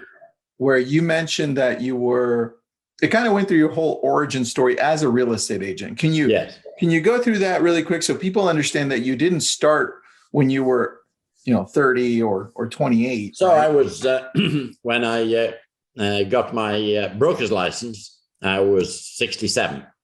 And I got it because I'd gone through a particularly low period of my life and I was totally out of money. And I'd been selling cars for the last 2 years. And if anyone's ever sold used cars, then they know that's about the lowest of the lows. So I thought it's got to get better. And so got my broker's license. I got some Zillow leads and we pretty much hired anybody that wanted to come on. And I started recruiting, and after 90 days, I took myself out of production and got into recruiting, and we'd recruit anybody at that time. All right. So you said 67 years old? Yeah. All right. You started when you were 67 years old. Amazing. Yeah. How did you get the funds to go ahead and go all in on like Zillow leads? Where'd that go? Well, all in with the Zillow leads actually was $148, Tristan, and I got the funds. So I got this call from Zillow, and it went something like, "Hey, Robert, this is Eric from Zillow." And some of you might know who Eric is, and he was the Zillow equivalent of Bill Sperry. And he said, "I got this great zip code in Ocala, 34476, and it can be yours for $148 a month." Okay. And I was so sick of selling nothing that I wanted some action. I was ready for the action. And so I said, I thought about it for a minute, looked around. My wife wasn't around, but a credit card was on the counter. It's like, Eric, let's do this. Here's my card number. First question to Eric. Eric, is it okay that the credit card isn't under my name? No, they don't care. If you got $148 on it, it could be anybody's name on it. They'll take it. Okay. So, and you know what? True to his word, I got a ton of leads that first week or so. And I thought, damn, I'm getting so many leads. I'm going to need a team. And we treat those leads as though they were gold, as though the last leads that we ever got, which they might have been if I couldn't pay the $148 to the credit card company, So, all right, dude. So, Robert, a lot of people buy leads, and they don't have the growth, the massive growth that you do. What would you say? Well, so if you're going to buy leads, first of all, you have to have the process to handle them. Do not spend a nickel on leads if you don't have the process to handle them. Okay. And we fortunately got a follow-up boss right up front. And we learned how to handle them and got the right zip codes and hired some of the right people. And I get it. It looks as though we did it fairly quick, but I don't have 30 years to do it in. I got to get it done. So. I think that was probably one of the biggest incentives for you to continue to do this quickly, because you're like, okay, I don't have a longer time, because most agents are starting off in the average age of an agent is 54, right? Yeah. So, so I think that the question is then, what drives you, man? What makes you go like this and just go? And where did you get the structure from, or the lack of structure to say, I need it? Yeah, well, I didn't want to fail because I was going to be back to selling used cars, and I'm sure as hell I didn't want to do that. So that was the motivation that I had. And then we got this machine built after 3 or 4 years. We had just an absolute machine going, and it just drove itself. And so then I brought on Dan Walters, and he was driving the agents, and I was making the deals with Realtor and looking for other lead sources. And we really became a self-driving engine. After that, it became like a locomotive with no brakes, So okay, so now let's fast forward. You've got 1 million people in your database. That's massive. I've only got 100,000, so you're way ahead of me. 1 million in 8 years, dude. That's crazy. So how do you make sure that you follow up with those? You love that? So let me tell you about that 1 million people talk about good leads and bad leads. Yeah. There are no bad leads. There are only agents who don't know how to follow up with those leads, so. But anyway, to get back to the story. So the line between VAs and ISAs with us is a little blurred. Okay. Because we started, well, first of all, we had a call center in Ocala. And then we decided to get one going in the Philippines. And so we have got about 120 people in the Philippines. And we're way underutilized in the Philippines. We're seriously underutilizing it, but we're going to take care of that. So, but for a start, we have Wailopo. So all the leads that comes in, they go on to Wailopo. They get property sent through Raya, and then any Y priority or hand raises, they are all answered. In the northern part of Florida, they're answered from the Philippines. The southern part of Florida, we also have another call center in Venezuela who are bilingual. The Philippines aren't bilingual. So people say, well, why don't you run them all through Venezuela? Well, the Philippines are half the price. But they do a lot of our nurturing on the database. The Y priority leads, the hand raisers. Okay, so they're contacting all of them. They're asking them, are they in the market for home? Would they like to see one? Would they like to speak to an agent?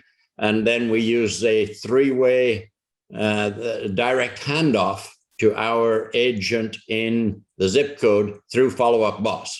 All right. So let me just break that down for people that are listening in. That kind of goes, Robert, when you jumped in and to the Tom Ferry one at the beginning, he was kind of talking about finding those points for when to contact people, right? And you brought up Y priority leads. And for those of you who don't know what that is, it's just what Wailopo says are leads that are engaged right now on your website and performing actions that are important enough for you to reach out to right now. Right. And so Follow Up Boss, the CRM that we use, both Robert and I use, it says, hey, these are important. And what Robert is structured is for those leads now to be called or texted by his virtual assistants. So then they have the right scripts to be able to reach out to them. And as they convert or they say, yeah, you know what? We are interested. We're thinking of doing this and that, or we want to see this property. Then he's got a system through Follow Up Boss to be able to send it out to those agents that cover those areas. Did I miss anything, Robert? No, you're right on. You did it better than me. Okay. No, dude, I learned it from you. So I'm just regurgitating. All right. So also what we do, we do push listings.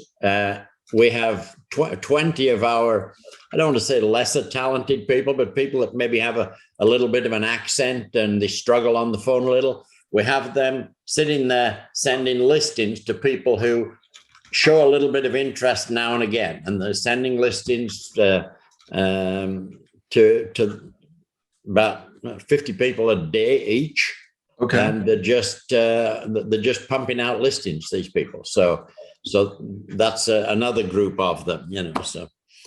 Then in Venezuela, it's a little different.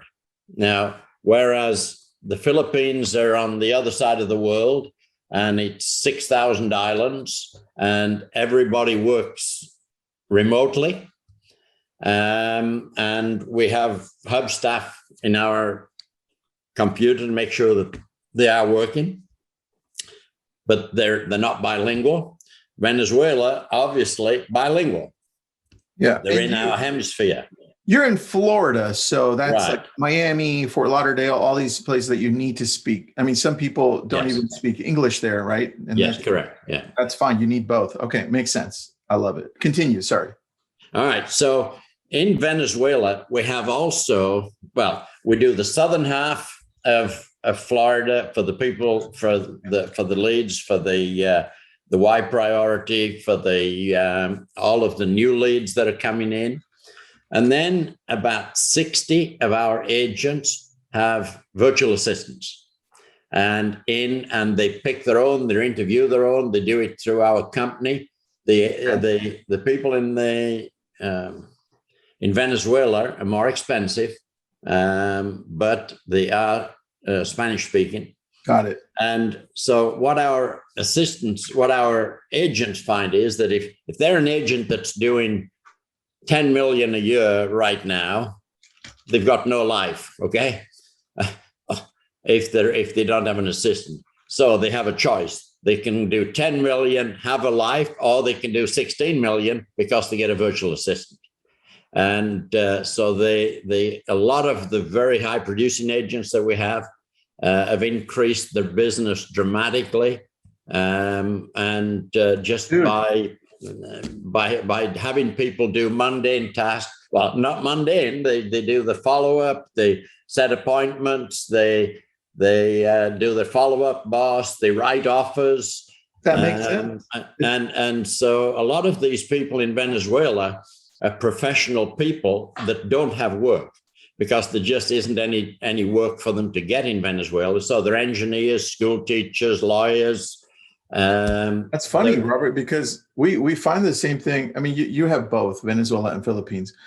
Our team, and actually my 3 businesses, all use virtual assistants. Like half of our staff are virtual assistants. Yeah. And we get them out of the Philippines. And you're right. I've had people apply to be part of our organizations that are ex-doctors, engineers. Like they have these like executive level jobs that are just not finding work right now. Right. And this is the talent pool that we have, the ability to grab. And I think that's important because now you said, and this is something that Barry and Carrie and Tom Ferry said, which is now you're allowing your agents or your organization to now stay within their lanes and say, hey guys, you do this so well, continue to do that. So the agents that are producing continue to produce.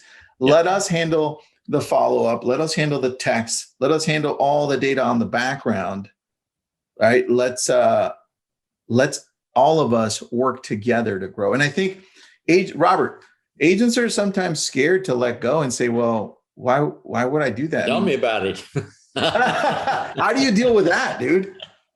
So so once they've talked to these virtual assistants and found out that they can do all of the stuff that they're put off or not good at or whatever, and they do the social media marketing and social media posting and all of that stuff, they talk to them 2 or 3 times a day.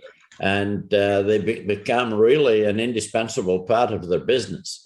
Now, the difference between the setup in Venezuela is that they work out of a brick and mortar building, and they have a supervisor for every 15 people. So it's a very supervised organization. Do you own part of that company or no? No. We use I'll be honest, we use a company called Miami Virtual Assistants. All right. And how about the one in the Philippines? Do you guys have your own? They all work for us directly. Oh, so they work for you directly. Perfect. Yeah. And how many, I just want to understand the dynamic with those. Do you know the numbers of how many people you have in the Philippines and how many people you have in Venezuela approximately? It's about 120 in each. Just so people listen. Just so people listening in. Robert, people freak out that I have now 19 virtual assistants out of the Philippines. And I mean, to say 120 each, that's insane. We are way underutilizing these places because there's lots of other things we should be doing. We should be buying lists from Vulcan of expireds and FISBOs, and we should have a team calling them. And we're not, and we're slacking, obviously. So we need to. There's a lot of things that we could be utilizing them for they're underutilized. Now, recently we did start doing our transaction management for our agents, and we do that in Venezuela. I love that. And it works very well. So. There's if people are doing it over here, they can do it over there cheaper and faster. So I agree. I agree. So don't bog yourself down with all of these relatively mundane tasks. Get out and do what you do best, sell real estate, and you can send them the message, write this contract, and they can get it done. So that's it. All right, Robert, what are you excited about next? Because you're moving at an incredible pace. Tell me, what is your organization going to do next that you're excited about that you can talk about? I'm not really sure. I mean, one thing I'm always very optimistic about is that we are going to do some other things that I haven't yet stumbled on. But we will be definitely utilizing these Venezuela and the Philippines way more than what we are now. We'll probably acquire some more brokerages this next year and build it up, because with the infrastructure that we've got now, the mortgage company, the title company, then we can, sometimes the best way to acquire agents is just to buy the company and be done with it, So there's no doubt that we're going to get a lot bigger. By the end of next year, we'll have 1,000 agents. And so it's exciting. I love it, dude. Well, look, just a reminder to everybody watching, this event was made free to everybody by Virtudesk, which is a virtual assistant company right out of the Philippines.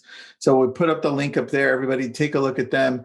Robert is a great example of being able to leverage. And so I didn't know that that's who was sponsored it, by the way. No, don't even worry about it. Lab coat. No. Don't even worry about it. We work with a lot of different people. Yeah, but I'm going to tell you, if you're not using VAs, then you're missing out, because even your social media, your advertising, all of that stuff. And the Philippines is a service-oriented company because they have no manufacturing to speak of. So all of their people that go to school, they teach them to do service industry jobs. You advertise tomorrow that you need 100 people to do your follow-up boss. You'll have 500 applicants on Monday. That'll all be very familiar with follow-up boss, or marketing, or doing your QuickBooks or whatever. So they're very good at it, and there's an unlimited supply of them. I love that, man. All right. Well, thank you so much. I have a question from Rama. Rama says, are you expanding to other states? Possibly, but being that we only do about 2.5% of the homes in Florida, we need to get that to about 5% first. Ooh, I like that response, dude. And for those of you that missed any of Robert's talk, or Tom or Barry's or Carrie's earlier talk, this is recorded. And Barry, can you place up the link to the Leverage community? Because that's going to live there so people can watch it on there as well. Robert, you can hang in there if you want and interview Carrie with me. Or you can jump out anytime you want, my friend. All right. Thank you. It's always good Robert, to be on. that was so impressive. I love it. Really? Amazing story. And I'm in Florida now. I would love to get to know you. You're in Florida? I am. Yeah. Whereabouts? My team is in Washington, D.C., but I just moved to the Deerfield Beach area. Really? I'll be in Fort Lauderdale this weekend. I have a condo there. Awesome. Send IM me and we'll get together. So sounds good. And I could fix you up as a really good broker. Okay. Oh, wow. Okay, I'll keep that in mind. I'll text both of you right after.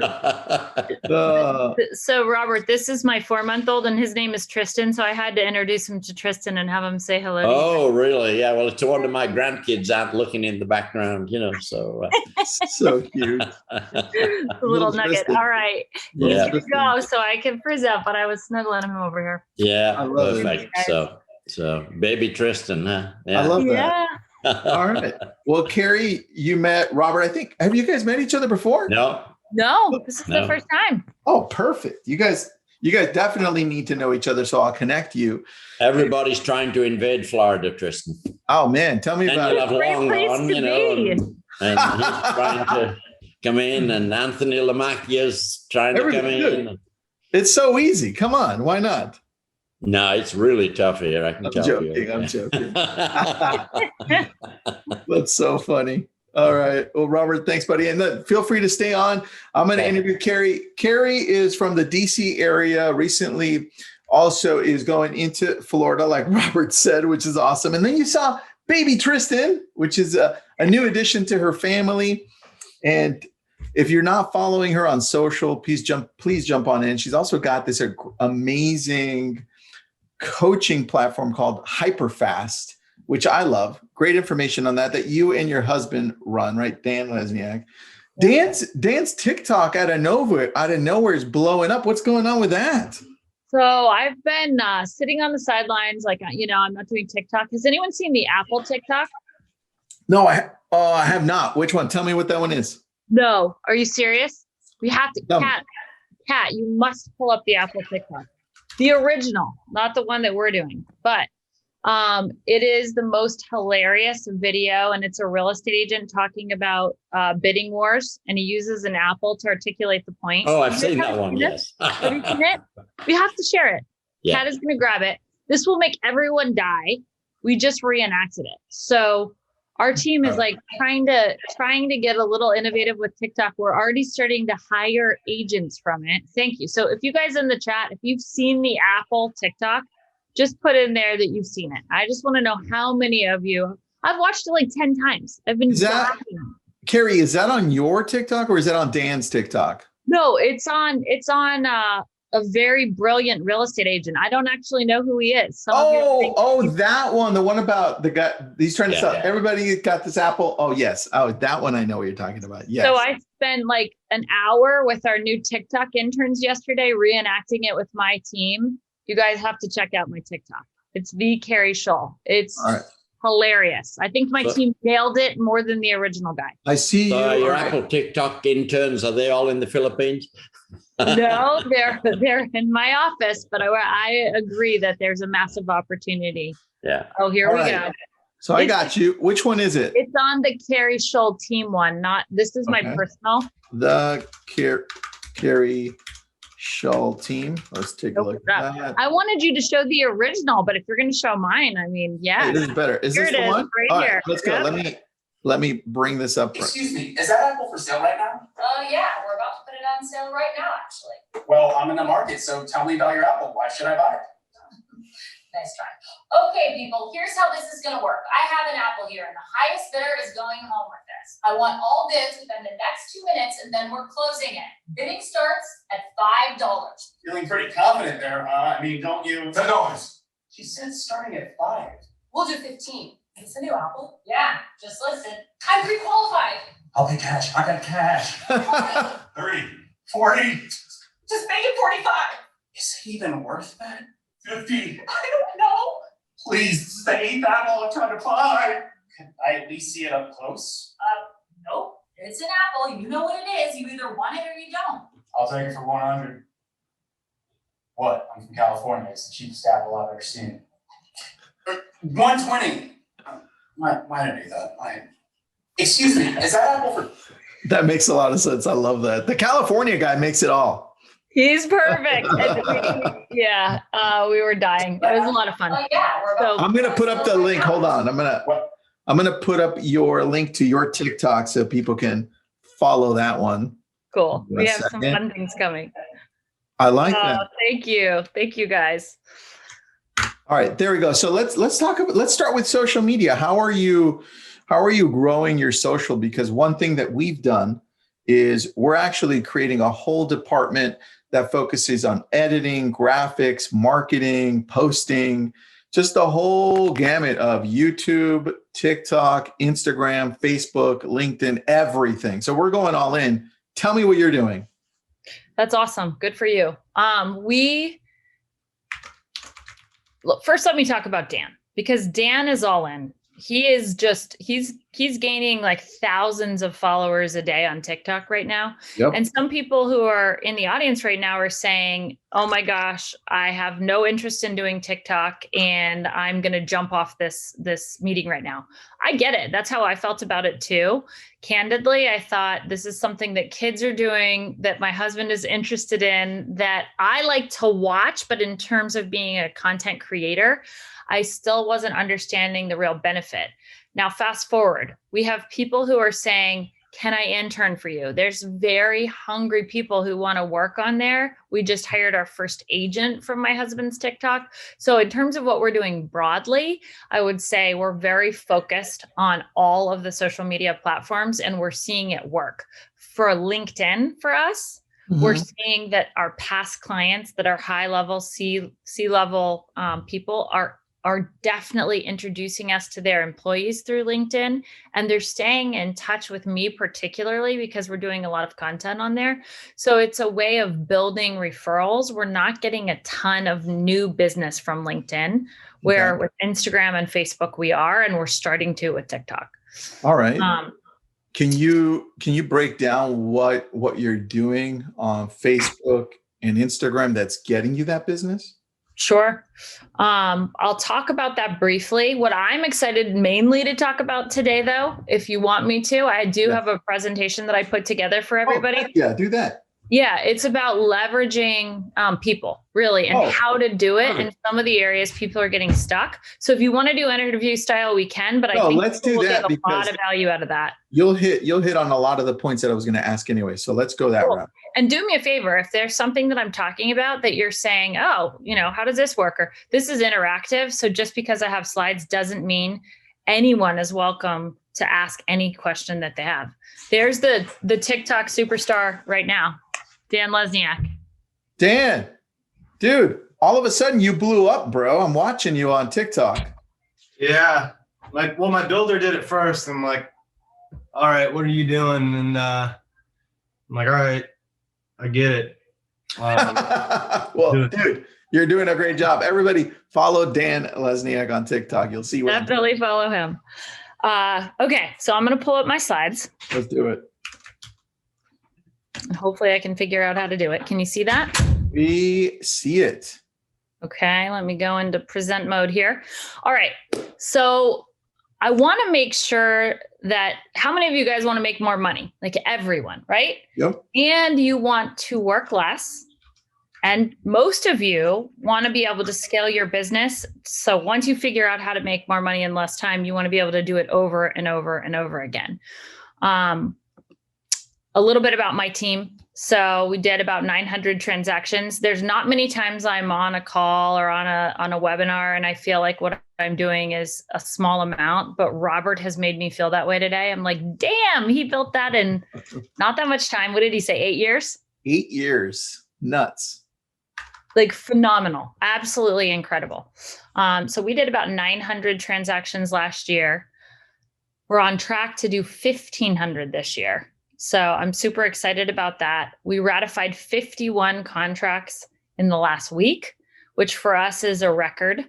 Top team in the area. And I'm really proud of thousands of 5-star reviews. So we have a really incredible client experience. And that is important because some of you, your reason for not taking the leap and having leverage, which we started to talk about earlier, is that you're afraid you can't provide good service. And so I want to just address that elephant in the room right now. Yeah. There's my family. You saw little Tristan. So mom of 4, and my kids are 5 and under. So I bring that up because I need leverage. I need great people, right? And my goal for today is really helping you not only make more money and work less time, but also do more of what you love. When you're doing what you love and you're in a groove, you're happier, right? And so there's all these people running around doing things that aren't the highest and best use of their time, and they don't love it either. And they're making themselves miserable with just changing their thinking, changing their perspective a little bit. They could be a lot happier in life. So if there were one thing I would want, it would be to bring happiness to the people who are struggling a little bit. And it's a weird time, right? So how are we going to accomplish those goals? We're going to talk about hiring for scale. And for some of you, scaling what you're doing now could be one VA. Like, don't think because I have a large team or Robert has a large team or Tristan has a large team, that's how you have to do it. That's not what it's about. It's about creating leverage for yourself. And to do that, I believe you have to be good at hiring, whether it's a VA, a contract assistant, a showing assistant, however you're going to look at it. We're going to talk about some different ways to look at it today. And then onboarding and accountability. Okay. Now, What would it mean to be up 50% or 100% over last year? Some of you are up 200% over last year. The key here is if you don't make it meaningful for you and you're not clear on your why, you're not going to propel yourself through the hard things that will inevitably come up. You have to know why you're in the game and why you want to grow, right? Now, for me, it's been freedom, period. Like the freedom to do what I want when I want to do it is what drives me. And it's what always has positioned me to grow a team. What's interesting is recently, I've really started trying to get the team members that are wanting to grow within my organization to have the same desire for freedom, right? And they're growing teams under them as well. So we're going to talk a little bit about that today. This is my org chart. And I have people who are in very prominent positions on my team that are virtual and remote. And I have a lot of people that are in my office. Carrie, do you typically share that with the audience or no? Share what? This org chart. I'm super open to sharing anything. Like I'm a complete open book. So I have no problem sharing anything that I do. If you send that over, I'll share it with a couple of people that asked in the Facebook group. Okay. Yeah, totally. And please don't let this be overwhelming for you. Like the whole point of me being here today is to help you. So wherever you are in the business, try and recognize the principles that have allowed us to scale to this place and figure out what it is that's your limiting belief, what's stopping you. So when COVID started, I was actually on the way to Disney with my children. Tristan might know this story. I had one suitcase because I was only going for a few days and things started shutting down. Disney shut down right about when I got to Orlando. And I'm like, oh my gosh, what am I going to do? So we went into lockdown, and the months that we broke records 3 times in a row, I was in Florida, right? And so I'm running the company remotely. So some of you have this perception like you have to be in person with people to make a difference, to be able to work with them, which might get in the way of you hiring a VA as an example. But that's not true. We're breaking records and crushing it. So now we're on track to sell 1,500 homes. We teach strategies and systems to thousands of agents and team leaders around the country.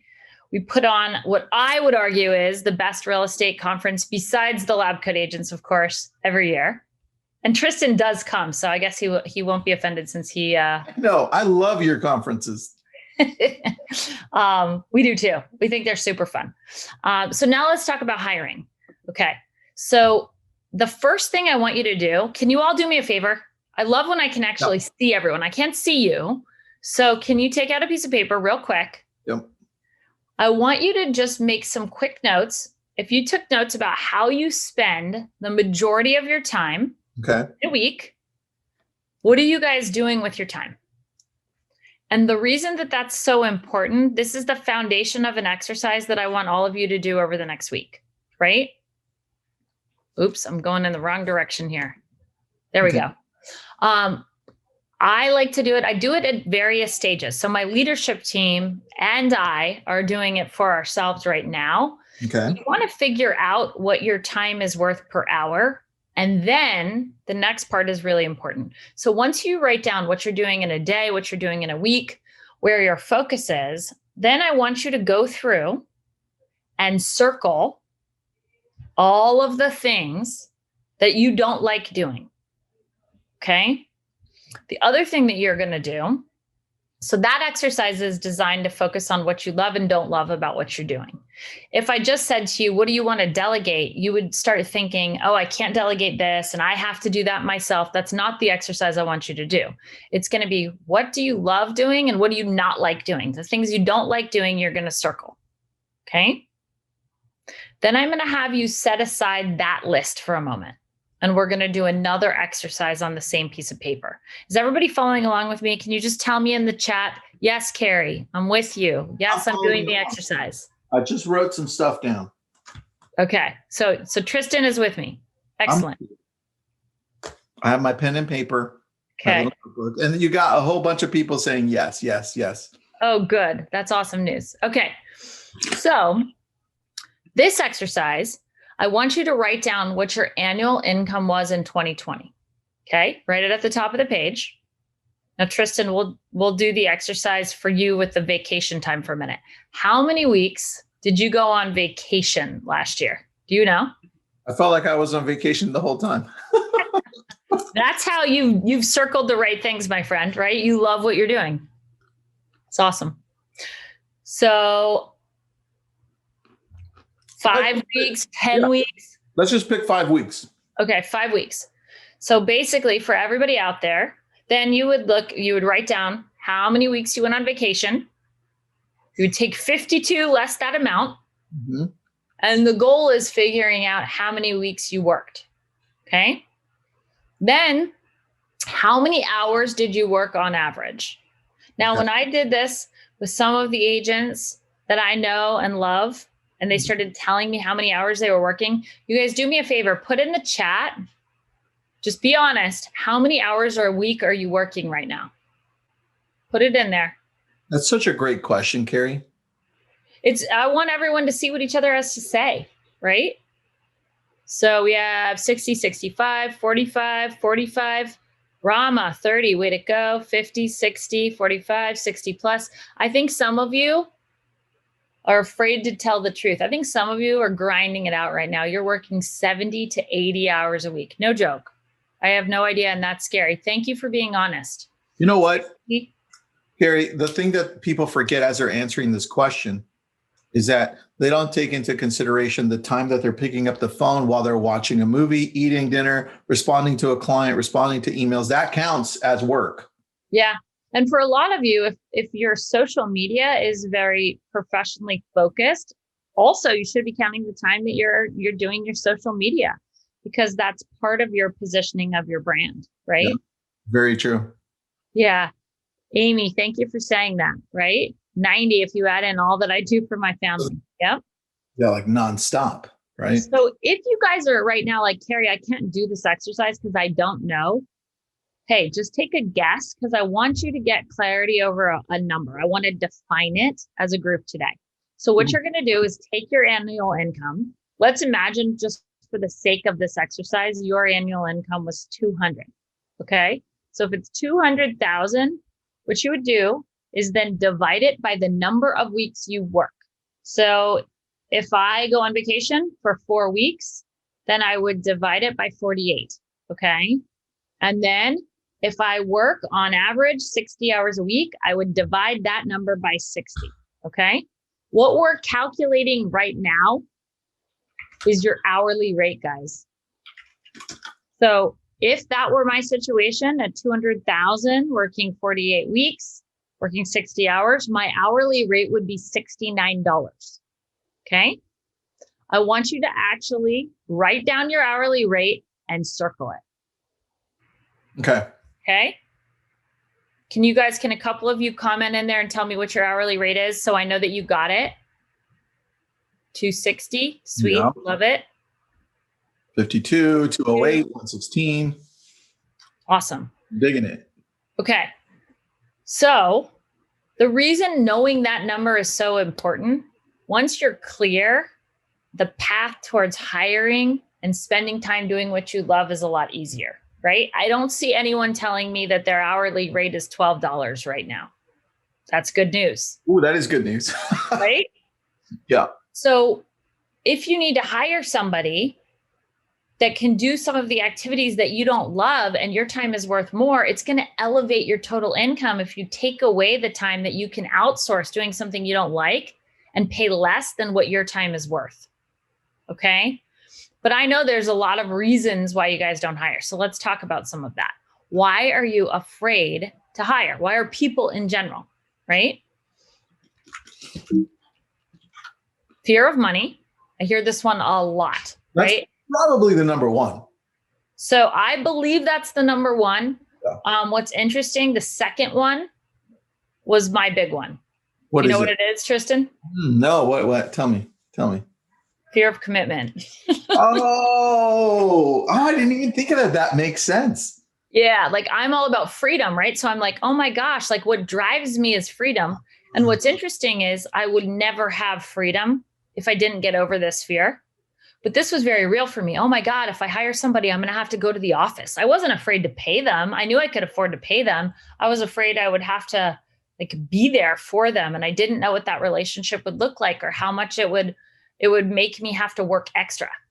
I have a question on that because I think Willie said money not consistent. I think that actually goes along with what you just said, the commitment part, because that means if you hire somebody and your money's kind of like on and off, that means you need to be even more committed to your job to make it happen. So that goes along, Willie, with what she's saying. It's totally, totally true. Hourly rate is negative. Hey, I hear you on that, and that's okay. What I would do if my hourly rate was negative, I would provide a lot of value to some of the agents that are more seasoned and try and charge them an hourly rate that's more.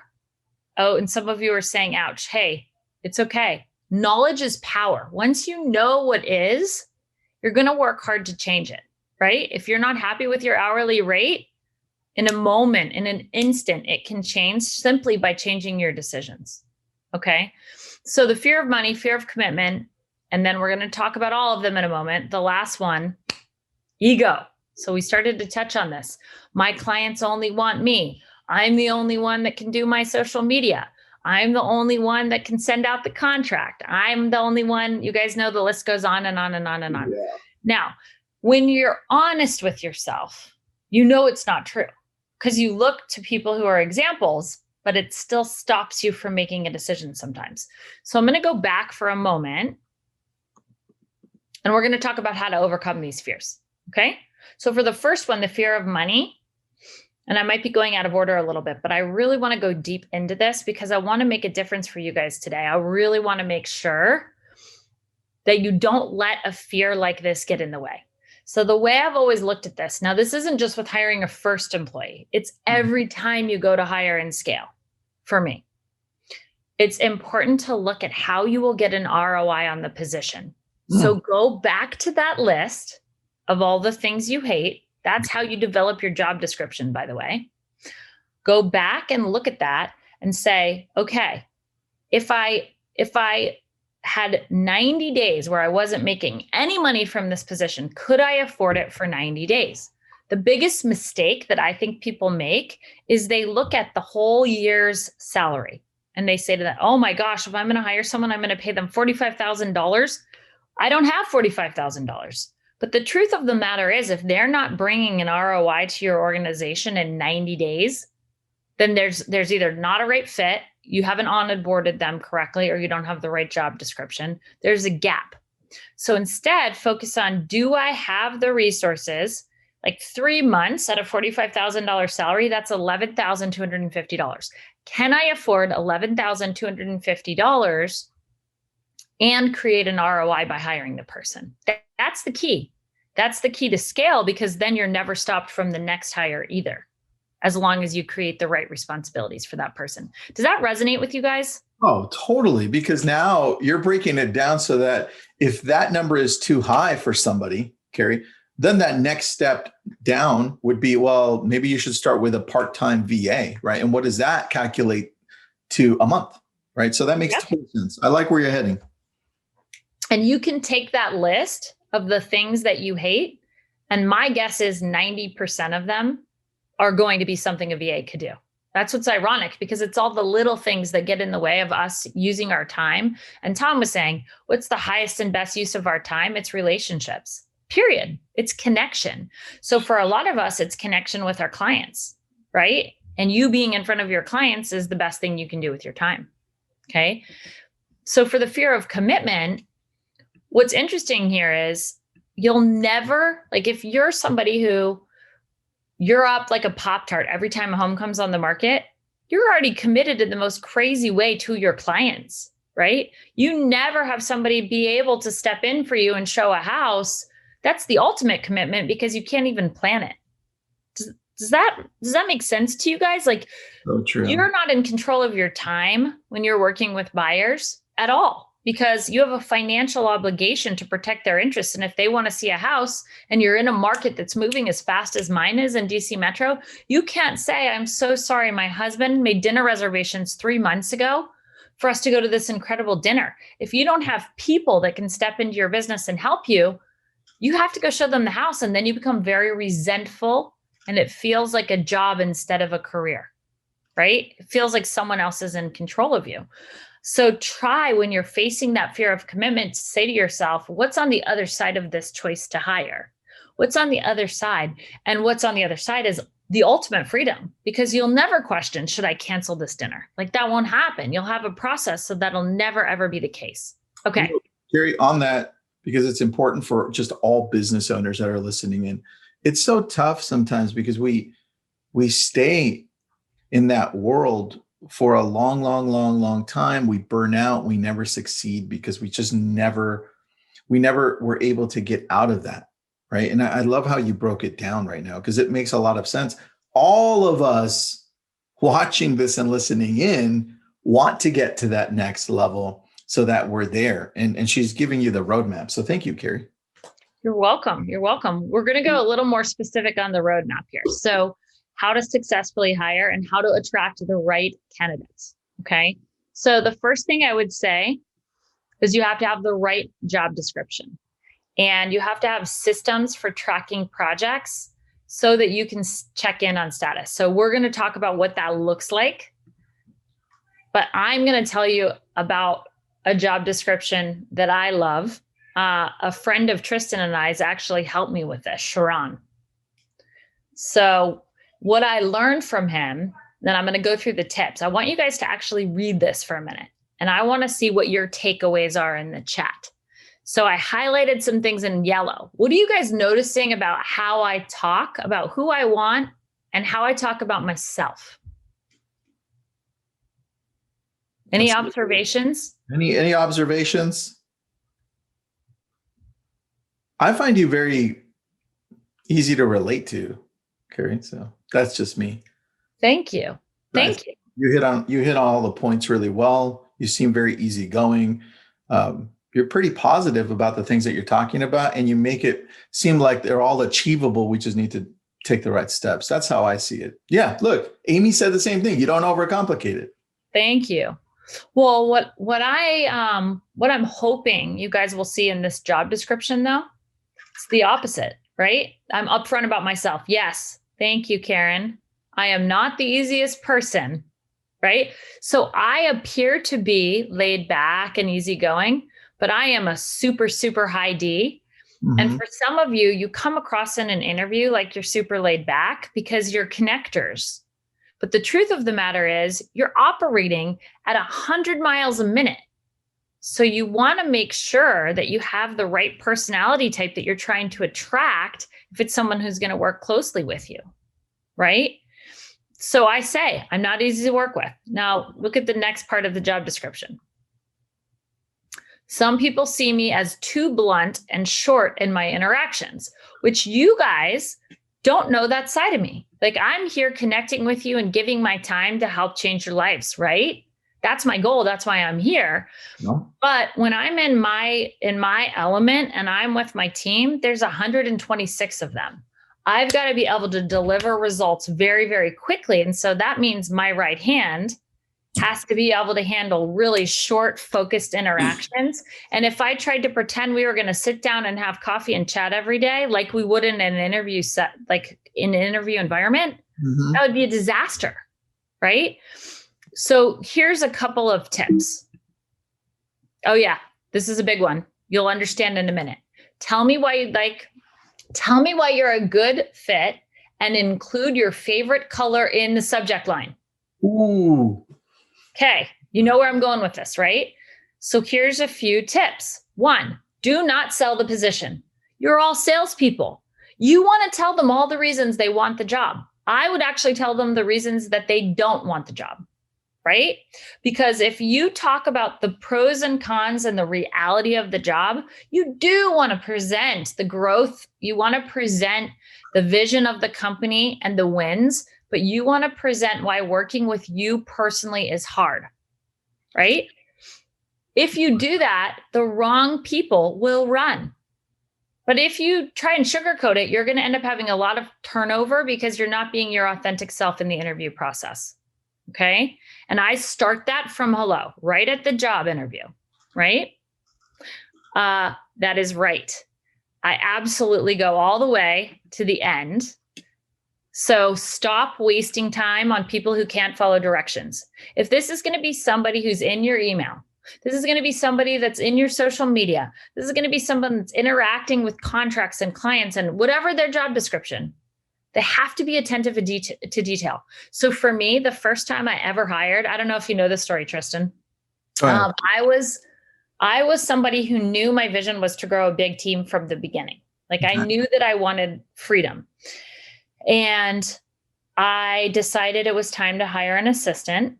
And I'll tell you guys, the year I decided to hire an assistant, I did 19 transactions. So some of you are like laughing right now. You're like, what? 19 transactions? You don't even need an assistant. Well, I knew what my vision was, right? And for me, it was a time when I was really busy. And I got like 230 applications for the first position I ever posted.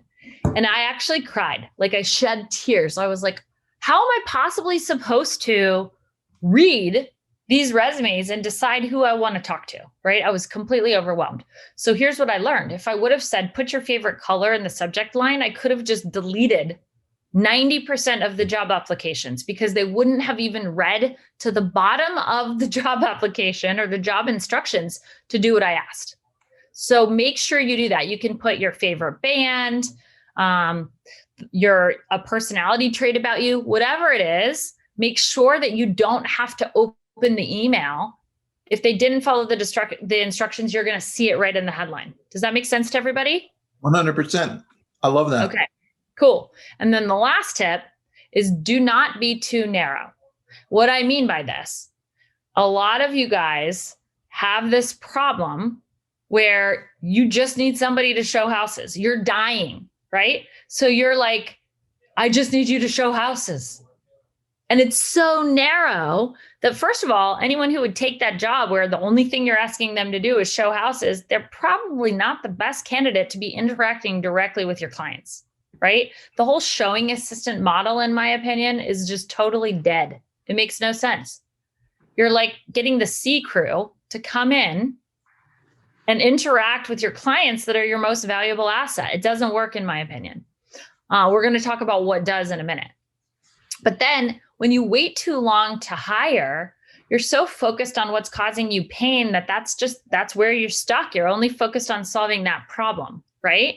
And you're not attracting the right talent by communicating the growth potential and having a broad job description about what you want. Now notice in the job description that I had, I was describing the personality, not the activities. If I said, I want someone who can make me coffee and can update my calendar and can run errands for me and can help me grow organizations, right? I would have lost the right person in the minutia of those details. You don't need to describe everything. If you're describing the personality trait, you're staying broad, right? And here's the risk of being too narrow, in my opinion. When you don't set the right expectations, all of a sudden, there you are. You're like, finally, I got some help, like this person showing houses. And then you start to trust them. And then you start to ask them to do more. And what do they say? Well, this isn't what you said. You said I would show houses. Now you're asking me to write contracts. I want more money. Or that's not what I signed up for and I quit. Oh, so true. Right? And then all of a sudden you're going, I'm not capable of hiring. I picked the wrong people. I'm not good at managing people. Like, you just take all that disempowering shit and set it aside. It's not true. It's just that you didn't have the right information to set yourself up or the other person for success.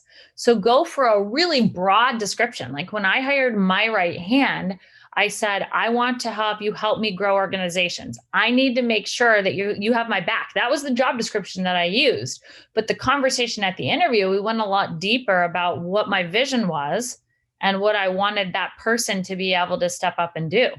The first assistant I ever hired, I told her, I want you to be the director of operations and help me run this organization. And I hired somebody with that in mind. She was with me for 4 years and helped me launch the company. Okay. That's awesome. So hire with the vision in mind, for sure. Okay. Now, the next thing, you need to create hoops that the candidates need to jump through. If you don't do that, you will be miserable because you'll end up meeting with a few people who can follow instructions. Oh, good. They read the directions, but they're just not going to be your vibe. They're not going to be the right people, right? So I like a video. Like, you get a lot about someone from a video.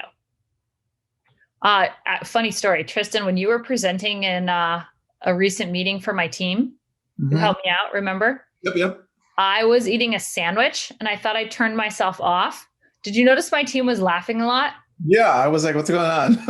So on the huge screen in my office, I'm thinking my video's off and I'm like mowing a sandwich. And every time they could hear me mowing the sandwich, I was popping up on the screen. Oh, I saw that. I thought that was part of it. No, I thought I was like off the video. So anyway, what's funny is that video tells you a lot. Like, that's my personality. If I'm hungry, I'm going to eat, right?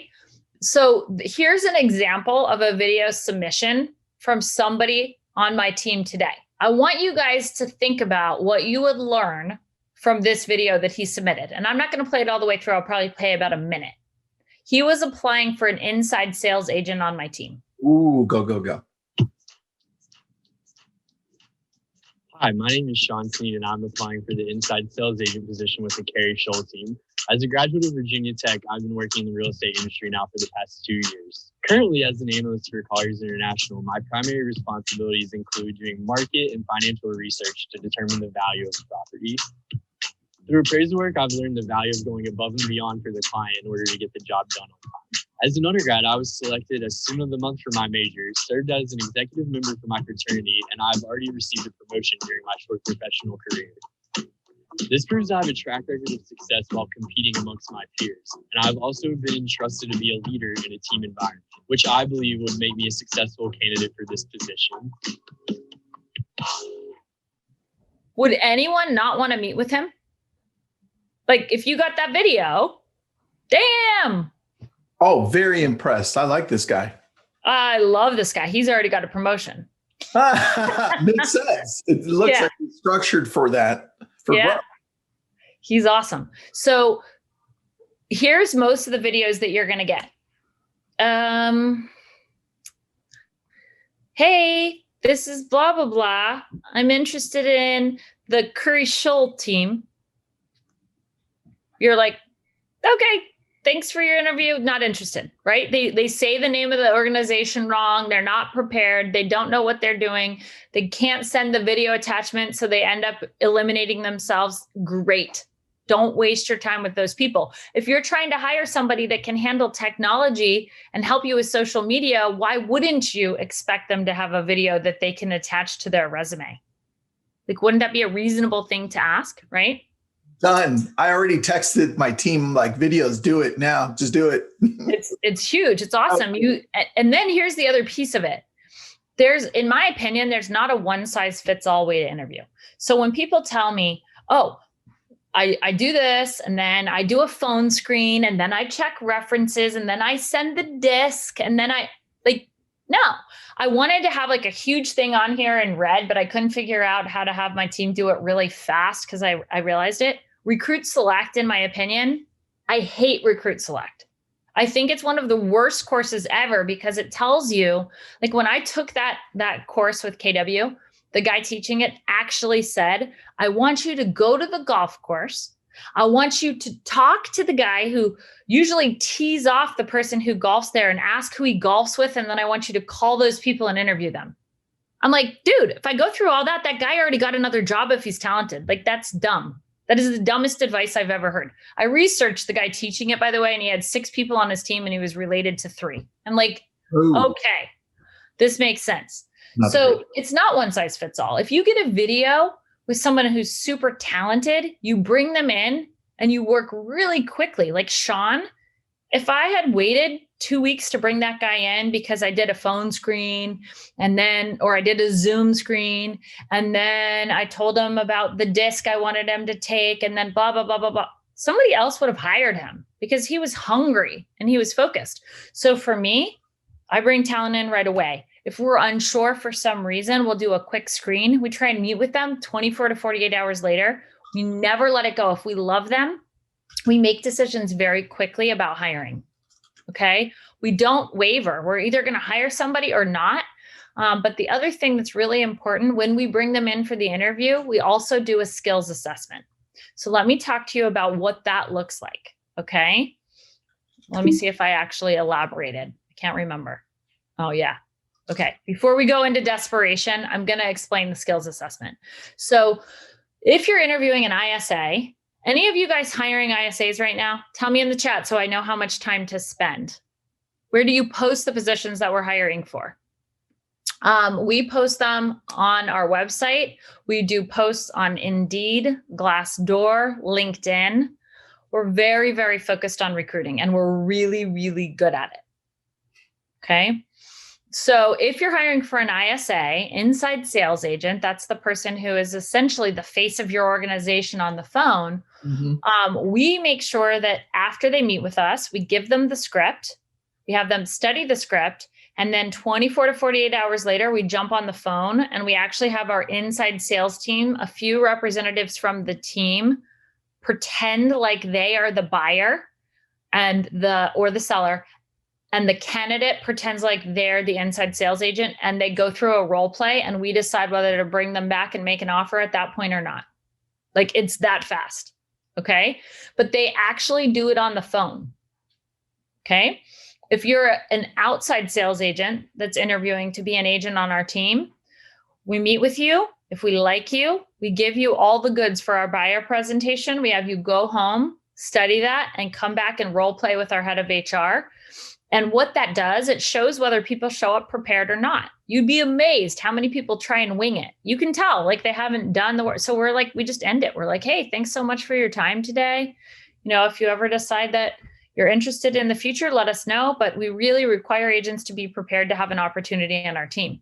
And people are shocked because most brokerages will take anyone. We're interviewing 15 to 20 people to hire one. So they have to show up and they can't be talking over you or not doing a good needs analysis. They have to follow the instructions about how we approach working with buyers in the first place. I love that. Makes a big, big difference. And if there's any specific skill they need, like Excel or anything like that, we also have a videographer. We have a real life example of something that they prepare for us. And with some of the more intricate things like database manager, we'll even pay them for their time doing the assessment if we need to, because we want to know, like, there's so much ambiguity. If someone says, I'm an expert at video editing, how do you know how good they actually are until you see what they're capable of? And I want to see what they're capable of in a limited time. Like, it could have taken them a month for that reel that you watched, and you're expecting they're going to produce that in a day. In my opinion, I want them in the office doing it. Can we share the needs analysis? Tell me a little more about what you're asking for, because there's different ones for every single position that we hire for. For which position are you thinking, Monica? As she's typing that in, Carrie, we got about 4 or 5 minutes too. So. Oh yeah. Okay. Cool. So feel free. I'm going to give you guys a couple ways to reach out in just a minute here. But if you're desperate and the candidate knows you're desperate, you're dead in the water. Right? Because they just think, oh no, we're in trouble. So 2 solutions. One, if you want super detailed advice about how to recruit, there's a bit.ly link. We have a course on it.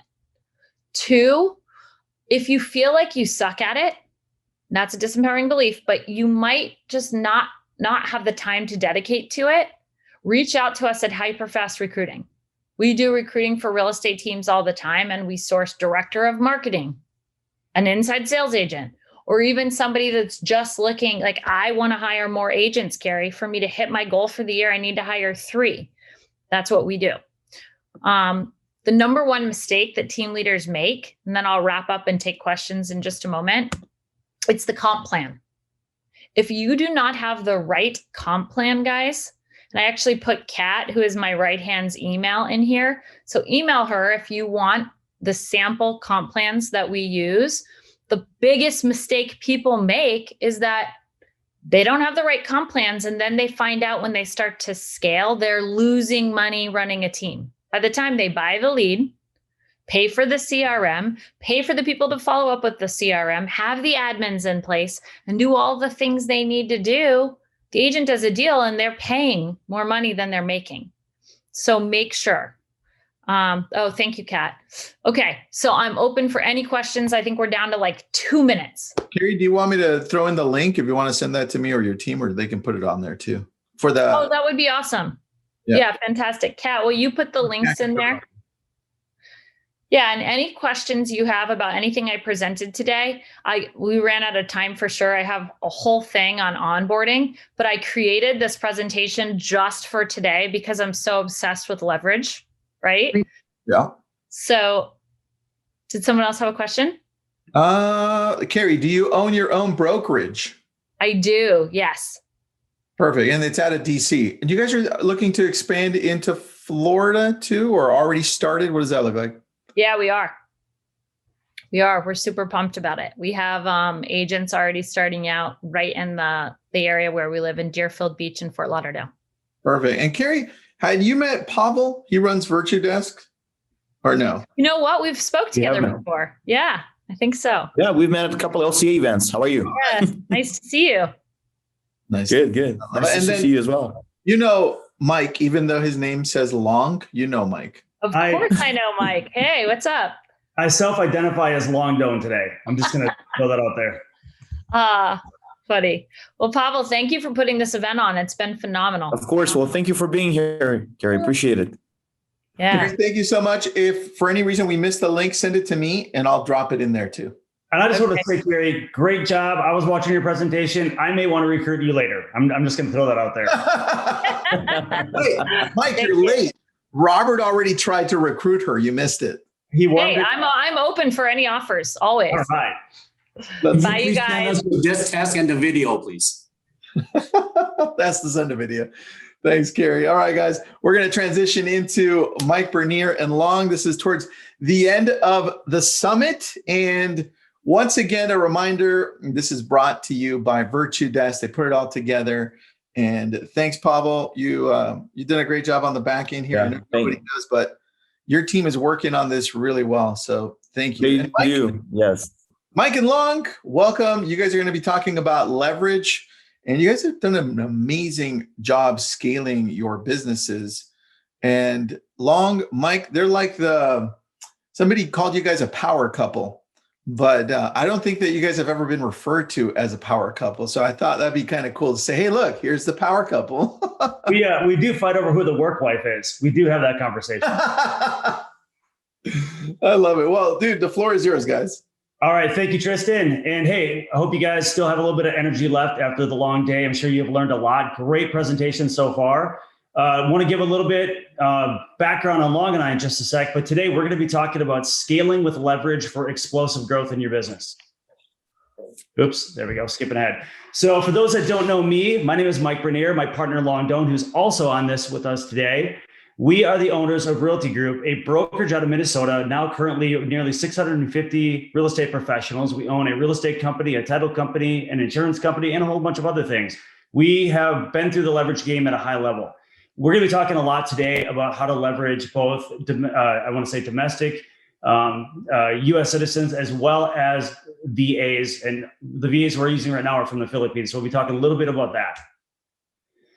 I love our progression in the real estate industry. Both Long and I started as top producing agents. We were both in the top 1% and the top 100, even the top 50 agents in our state of Minnesota, which at the time when we were still really in production, there was around 18,000, 19,000 agents at the time. We've been top producing team leaders, currently a top 300 brokerage in the US. And again, ownership in 9 business. Long, do you want to add anything to that? I just said a lot. I don't want to take all the time here. Long, he's giving you a thumbs up. He's saying that good thing you changed your name to Mike. I did, yeah. Anything you want to add there, Long? Or are you good? You're on mute. Where's my shirt where it says you're on mute? I got that shirt. Mike has one. Whoever's still on, this we're saving the best for last. So definitely you're going to want to listen in. But so far, everything Mike's saying is right. Okay, so what I want to talk to you guys first about is the progression of real estate. The way we look at it, there's about 5 real problems to solve in real estate. And when you solve these problems, you can pretty much say, I've won the real estate game. The first problem that we really identify with is consistent income. Think about when you first got your real estate license. What's your first problem to solve? You have no clients, you have no database, no history. You're brand new. Your first real problem is to go out there and build yourself a consistent income. Now, each one of these problems, as you solve them, kind of works you into a new one. Speaking of your problems, Tristan, do you see this? I'm going to hold this up. I like to be animated. So I broke my hand in 2 places. I know somebody's going to bring it up, so I'm just going to throw it out there. All right, hold on. How'd you break your hand? What happened? I literally dropped a weight on it in Las Vegas. So don't ever try to go to Vegas and be healthy. This is the type of thing that happens. All right, so you were bench pressing. You were. I dropped a weight from a bench onto my hand as I was doing push-ups next to it. So yeah, really smart move. Did you know it broke instantly or not? It broke in 2 places instantly. You got it. Yep. That did not feel well. Damn. So back to what I was talking about. Speaking of leverage, I got to leverage my left hand a lot these days. So consistent income, once we solve that problem, once we start getting that down where we're getting a deal a month, 2 deals a month, whatever it is, we tend to work ourselves into a separate problem, which is efficiency. I don't know how many of you guys have ever felt when you're doing 18 deals a year like you need 2 assistants. So when you think about efficiency, right? When you think about efficiency, we're going to talk about productivity in a minute. But with efficiency, you start figuring out how to best leverage your time for the most maximum high dollar producing activities. And to do this, you start doing things like outsourcing. I don't know about you. Wait a sec. My computer's dying. I thought your arm was falling off for a second. I was like, are you okay? There we go. Long needs again. So I don't know about you, but in my quest of efficiency, I really struggled to let things go when I was in production. I was doing 75 plus deals a year. I'd let nothing go. I was killing myself in my life. I wouldn't even let go of mowing the lawn. I still did that myself. So a tip for you guys, I started outsourcing and leveraging in my personal life because I knew I never would do so in my business life unless I started in personal. I started getting my lawn care done, snow care done, dry cleaning done, car washing done. I would have it all at the house. Once I started freeing up my mind a little bit or freeing up my time a little bit, because I'm not doing those things anymore, I was able to focus on the things that actually brought in money. One thing about real estate agents, I think we can all agree, is we spend a lot of time being busy, but not a lot of time being productive. Once we get through that efficiency scale and we're outsourcing and we're doing more with our time and we're getting more done, we work ourselves into the third problem. The third problem is scale. At some point, you have to scale if you want to continue to grow your business. If you want to do 200, 300, 400, 1,000 units a year, you're never going to do that alone. You're going to have to scale. When you start to do this, you start building a team. There's different team models. There's different progressions of this. But likely, no matter how you do it, you're going to work yourself into the fourth problem, which is profitability. Who's ever started building a team then immediately got sick to their stomach when they start realizing all the bills that were coming in and the splits on the commissions you're used to making are now starting to go elsewhere. You're not making as much money per deal anymore, but you still got to pay all the bills and then some. So profitability and team building and business building is always a challenge. And I think that's where a lot of agents kind of lose their stomach for it. And last, once you solve that problem, you work yourself into the last one, which is creating some sort of passive residual income that you no longer have to bust your tail for. Getting out of the operations of all your business, creating the passive income, and being able to stop selling houses and still have revenue generating. So Lauren, anything to add to that? Yeah, so on the consistent income piece, as you guys know, 85% of real estate agents never even make it out of it, right? Because they're going to fail within the first few years. So only 50% of you guys for those who are on this, actually should have already been right there or making it through. And the second step, efficiency, is systems run business, people run system. So to be more efficient, you got to learn to have process system in place to allow you to have more time to do it. And then scaling, it just being more from going from efficient to effective. And I know I saw a slide later, Mike's going to deep dive on that, but you should already have an organizational chart lay out for yourself, even though your name might be in all those boxes. But you need to start having it build out. So as you grow to go to profitability, touch on that, Mike, is that we always strive and recommend people track. You don't track, you don't know if you're profitable. Many people think they make so much money in gross income, but by the time whatever you're paying out for lead, you're not maximizing. You're actually not making that much money, right? It's not how much you make, how much you keep. So that's another big piece of profitability. I recommend having a process system set up to track everything. And then the passive income, of course, right? When we first all start out, we have more time than money. Then we start making some money, then we have some money now. We can buy back time by hiring and leveraging. That's what we're talking about. but eventually you're going to have your money make money for you by investing. And for us, a lot of it's really using real estate because we're in real estate. And if you look at something like the cash flow quadrant, which is a great piece of work, Tristan, I think you're familiar with that. And what it really breaks down is most people in this country are employees. They trade their time for money, and they trade risk for reward. They're low risk. They don't want a lot of risk. They just want to go to work, get a paycheck, but they're not going to make as much money. Then you have your self-employed individuals. This is where most real estate agents really are. They're self-employed conducting business, but they're not really business owners running a business. Very few of us ever make it to actually running and owning a business. And if you do, a lot of times you're still an operator into it.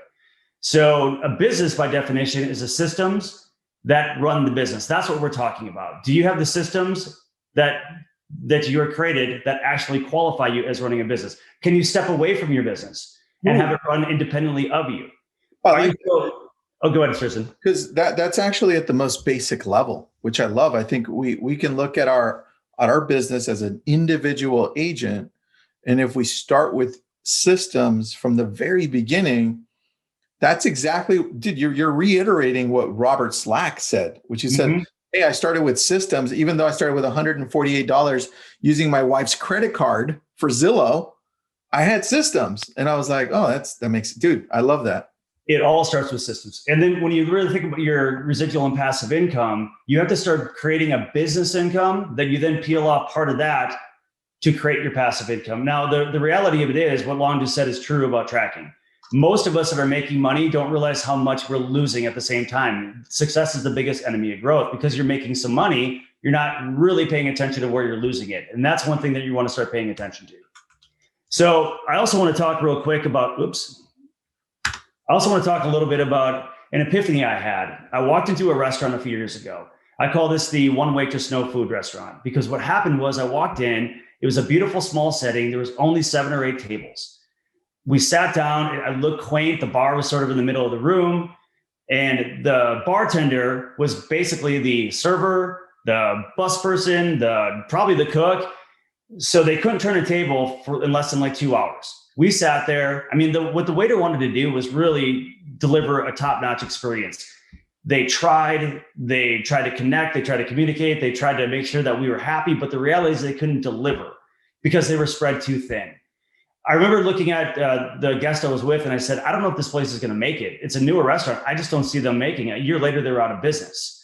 So the business owner in me looked at that and said, if I was them, I'd be blowing out walls to add more tables. I'd be adding support.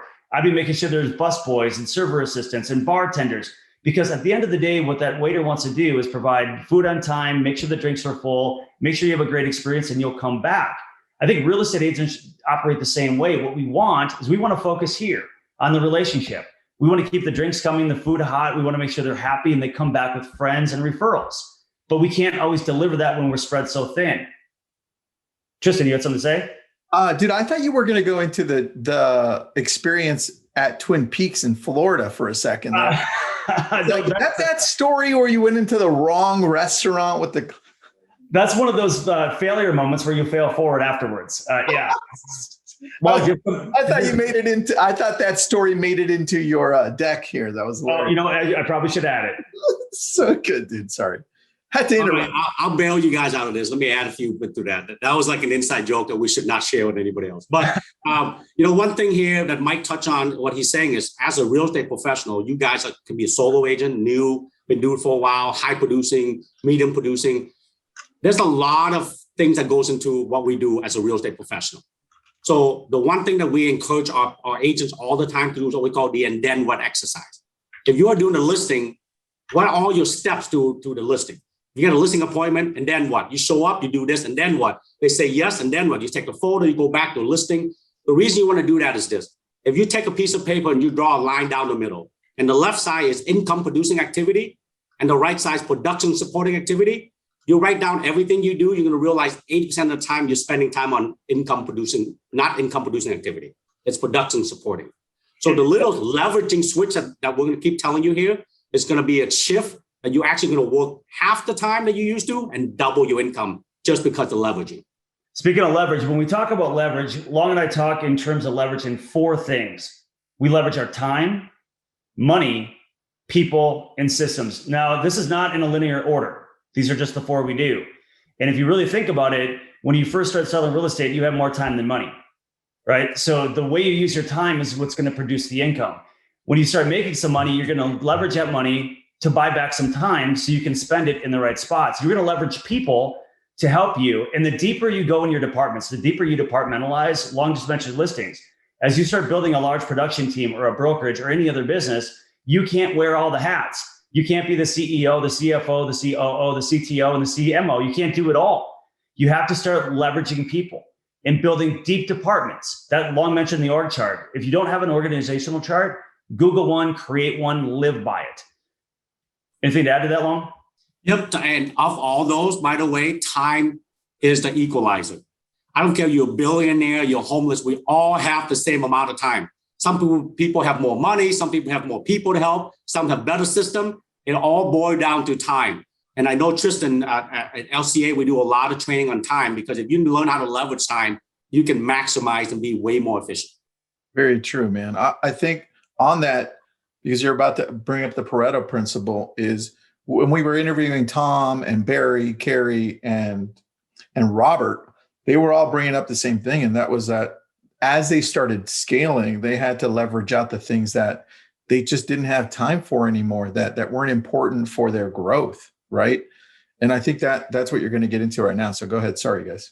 So yes, what I want to talk about is the scientific principle, the Pareto principle. This is true across all mediums. It's fascinating, actually. They call it the 80-20 rule, or the law of vital few. Now, I'm going to give you a few examples of this, but let's talk about it, how it applies to your time and productivity. What we have on the slide here, the payoff is in productivity, not the grind. Busy is not always better. It's not about how hard you work. It's about how effective you work. So let me give you some examples of this. Long just mentioned that if you journal your time and how you're spending it, you'd find out where you're spending your time. Is it valuable use of time, or is it the grind? Now, I would say you could even journal if you just only wrote down the number of hours or minutes per day that you spent on high value activity. You might be surprised. You maybe spend an hour, maybe 2, if you're really, really solid. What if you had those 2 hours and you multiplied those and made them 8 every single day? So if you make $100,000 a year and you're working 2 hours a day, what happens if now you're working 8? The more productive your time is, the more you understand the value of your time. What Long just said, it's the greatest equalizer, right? Doesn't matter if you're the best looking, most connected, smartest, most intelligent person, you have the same amount of time as I do or as anybody else. It's how we use that time. It's understanding the value of it. Recently, I ate dinner with a man that has a $1.2 billion revenue company, not valuation, but $1.2 billion revenue company. He has a 30% profitability, means that every year he takes home in his bank account $400 million. And I quickly did the math on that. And I said, you make $192,000 an hour. This man invited me over to his condo for 2 hours just to show me the area that we were in, because it was new to me. We were looking at purchasing a home there. He spent basically $400,000 of his time. He's like, I really enjoyed your company. That really touched me, because I'm like, this guy's time is valuable. Then I start thinking, how valuable is my time? Do I understand the value of my time? Do agents understand the value of your time? Many team leaders, by the way, I ask the value of their time. And the response I get is, well, it's in lead generation. It's making sure we close leads. I'm gonna give you guys a tip real quick.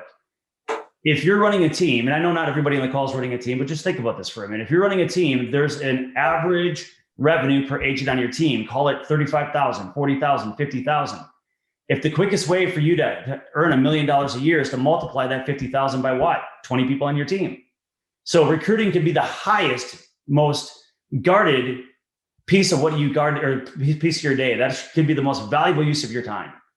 So I'm not going to tell you what the most valuable piece of time is for your business, but if you don't understand what it is or don't truly know, that's where you have to start. So what we find is examples. I want to say it was about 1997. They surveyed 400 movies that came out of Hollywood. 80% or 90% of the actual Hollywood revenue that year came from 1.4% of the movies. That was only like 4 or 5 movies. Okay. So think about brands like Coca-Cola. Most of their revenue is going to come in from one soft drink line inside of their brand. Look at Mountain Dew, for example, and Pepsi. So the point is, the Pareto principle is something you guys should really pay a lot of attention to. Where am I spending my time? And all the things I'm working on that I shouldn't, what's my solution? Anything to add, Long?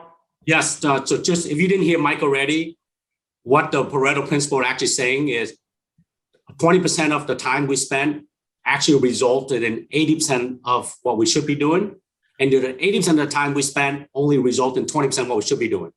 So if you can figure that out and maneuver that and leverage the things that we're talking about right now, you can quadruple your productivity by not working any harder or any more hours. Again, 20% of our efforts, 80% of our productivity comes from 20% of our efforts, right? So if we take that 20% and we multiply that, that's when we start really increasing the value of our time.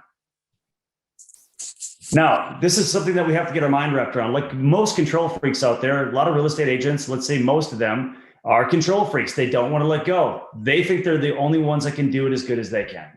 So the term automate, delegate, eliminate, we need to focus on efficiency, effectiveness. And here, we're not just talking about time management. We're talking about attention and focus management. Think about this. We are distracted all day long. We are worried all day long about something that hasn't happened yet, a closing that hasn't happened yet, or we're looking backwards on something that didn't go right, and we're thinking everything else is going to turn out that way. We need to focus our attention in the present, in the moment, on the tasks and the activity that we need to focus on to be productive. Everything else needs to be automated, delegated, eliminated completely. I bet you every one of you guys right now are working on things that will produce nothing for you. Eliminate it. Things that have to get done, but they're still not productive or income producing. Delegate it. And any system you can automate, set it and forget it, the better. Anything you want to add to that, Long? Yep. What you focus on, what you get, right? That's what it is in our business. So remember, you guys are all CEO of your own company. You may be a solo agent company. You may be a team of 10 or 20 or whatever it is.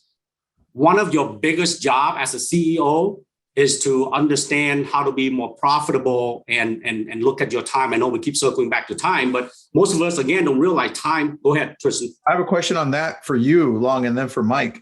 How do you determine what that is for you? Like, are you continually saying, oh, well, I need to take that off of my list? Yep. How do you continue to do that? Because if you don't grow.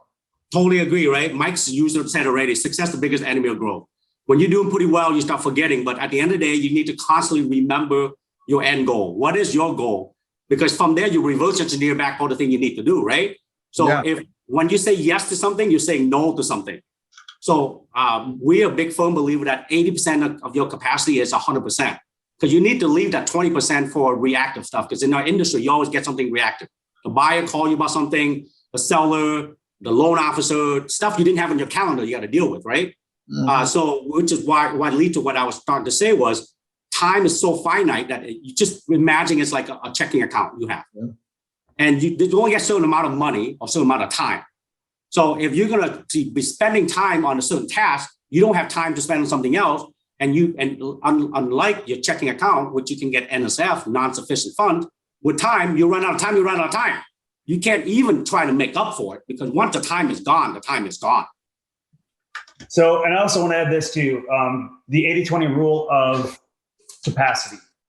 What Long's talking about, most of us run at 100 to 110% capacity. We're too busy to really strategize what's next in our business. We're too busy to really pull our heads out of the weeds and get out of the weeds. If you look at it, you have technicians, and a lot of real estate agents are technicians. We're working inside the transactions. We're working inside the lead generation. At some point, we become managers. We start managing processes and people. And we're less technician, more manager. And at some point beyond that, we can go to an executive level where we're strategy, business building, profit machines. That's where we all should want to go if we really want to grow and scale. But you're never going to get there if you're in the weeds at 110% capacity all the time. You have to free yourself up and be at 80%, because in that 20% is where the magic is. That's where the strategy comes. That's where the time to find work-life balance comes. That's where you recharge, where your energy comes. So we all kind of get guilty of, hey, I just need to work harder if I want to make more money. It's not about working harder. It's about working more productively and smarter. Yep. The last comment on that is if you don't have on your calendar to work on your business, you need to. You got to block off time every week, if not half an hour a day. You even throw it on your calendar as work on my business, because that half an hour you have is when you block yourself away from all the stuff and think of, am I going around the right direction here? It's all the thing I'm doing this week, next week is achieving the goals that I have for myself. Now, with Long, we have nearly 40 employees, 17 virtual assistants, and a whole bunch of people that work locally with us. So that being said, I want to talk about some of the ways that we leverage virtual assistants, because that's, after all, what the summit's about is how can we start leveraging virtual assistants are an excellent way. Now, when people think about using virtual assistants in their business, they think generally, well, maybe they could do some transaction coordinator work for me. Maybe they can help me with some social media. But what we forget is VAs can do some really big things in revenue generation. Because here's the other thing, your business has two sides. It has operations and revenue generation. Those two things are both important, but only one pays the bills. One's sort of defense and the other's offense. Yeah. So you have to think, well, how do I do an approach? And if I grow my business, I got to bring the money in so I can pay for the operational things to create the systems and close the holes in my business. There's a method to that. There's a rhythm to that. With VAs, what we've learned to do is use them in two really powerful rev gen spots. One's going to be recruiting, and the other is going to be in lead generation. And Long does most of the recruiting, so I'll let him talk about what we do in recruiting and how we leverage VAs for scheduling, for phone calls, for outreach, for follow-up. So Long, give him the 3-minute view if you could. Yeah, the reason we love virtual assistants and some call it virtual professional, right? VA or VP. So the great thing about virtual assistant is it opened us up to a bigger market. Now it's globally versus where you live locally, because we're so used to on-site hiring someone within 15, 20 minutes where you live. Well, because you're able to open it up, the pool of talent just got way bigger, right? That's number one. The other one too is just because they're virtual assistant doesn't mean they're less qualified. That's the one big misconception we hear people say, oh, because we pay them less, they must do less for us. So like Mike had mentioned, for me in my space, because Mike and I divide and conquer, we do a lot more for me on my side with a lot of more recruiting and growing the company. So we have VAs now that will call to set appointment for me, confirm for me, help follow up, help research and send me the data of the agents I'm meeting with and keep me on my schedule. She's one of 18 VAs we have right now at our company. Oh, we had another one. Sorry, Tristan. We were always one ahead of you. Dude, I love this. Wait, no, I have 19 now. There you go. Oh, you beat us now. Oh, dang it. But I only beat you for a day. I know tomorrow you'll have a new one. Yep, probably. All right. But the great thing is there's a lot of resources. Virtudesk is one of them, obviously. Quick question guys, for you from the audience. One of you said a phrase about success. And you guys are always dropping these little nuggets and phrases. Do you guys remember which one said it and what it was? Probably success is the greatest enemy of growth. I think that's what you're talking about. Yep. And it's sort of it's a paradox there, because as you're doing well in business and you're making money, what you're not seeing is all the places operationally where you're spending, wasting money or wasting opportunity, because all you're thinking about is I'm positive in the bank account, I'm comfortable, I'm doing well. So that's what you need to do, like forensic audits on all your systems. A while ago, somebody asked a question, I think it was you, Tristan, that asked a question of, how do you continue to grow? And really the way that it works, or how do you decide what to work on, or what do you do with the stuff that you're not supposed to work on? I use the word departmentalize. If it fits in a department, it goes there. If I don't have that department, I create it. That's how we're going to do it. So if there's a listings department that needs to be created, we're going to create it. If there's a marketing department, we're going to create it. If there's going to be a financial and accounting department, we're going to create it. It can't always be us, because if it is, we're going to be like the thing that got us successful in the first place will be the first thing that will kill our growth in the long run. We might have been great to get the business started, but it can't just be us anymore. So true, man. That is so well said. I love that. All right. So Long, anything else you want to add to the recruiting? Yep, let's just move. I know we're running out of time. What I do want to say is we will recruit under that model nearly 400 agents this year by the end of the year, we believe. So, that's the level of sophistication in those systems to have VAs helping with the recruiting, the phone calls, the follow-up, setting the follow-up email campaigns. I mean, it's pretty sophisticated how we do it. Onboarding. Onboarding. They're part of the onboarding process, pre-onboarding. The other place that we use VAs with revenue generation is lead gen. So we've got multiple ISAs that we've got a database somewhere around 45,000 for a smaller lead team that we run within the brokerage. We've got 3 or 4 ISAs total, but they're making phone calls through dialers, constantly creating appointments. So we're not just giving our agents leads, we're literally giving them appointments. We're setting them up and teeing them off with appointments that we run for the back end with VAs. And we do the same thing with visible as expired. So it's not just inbound leads in a database. We can actually create our own opportunity there too as well. I have a question for you guys. Yeah. On hiring and the training process, because we assume it's your next slide. I'm always a step ahead. I just knew it. I'm always a step ahead. And you know what? I'm going to shut up. Go ahead. So creating and hiring the training program. So where to find qualified VAs. So obviously Virtualdesk is sitting right here. It's a great third party. One thing that we're going to say is make sure that you interview them well. Know which questions to ask.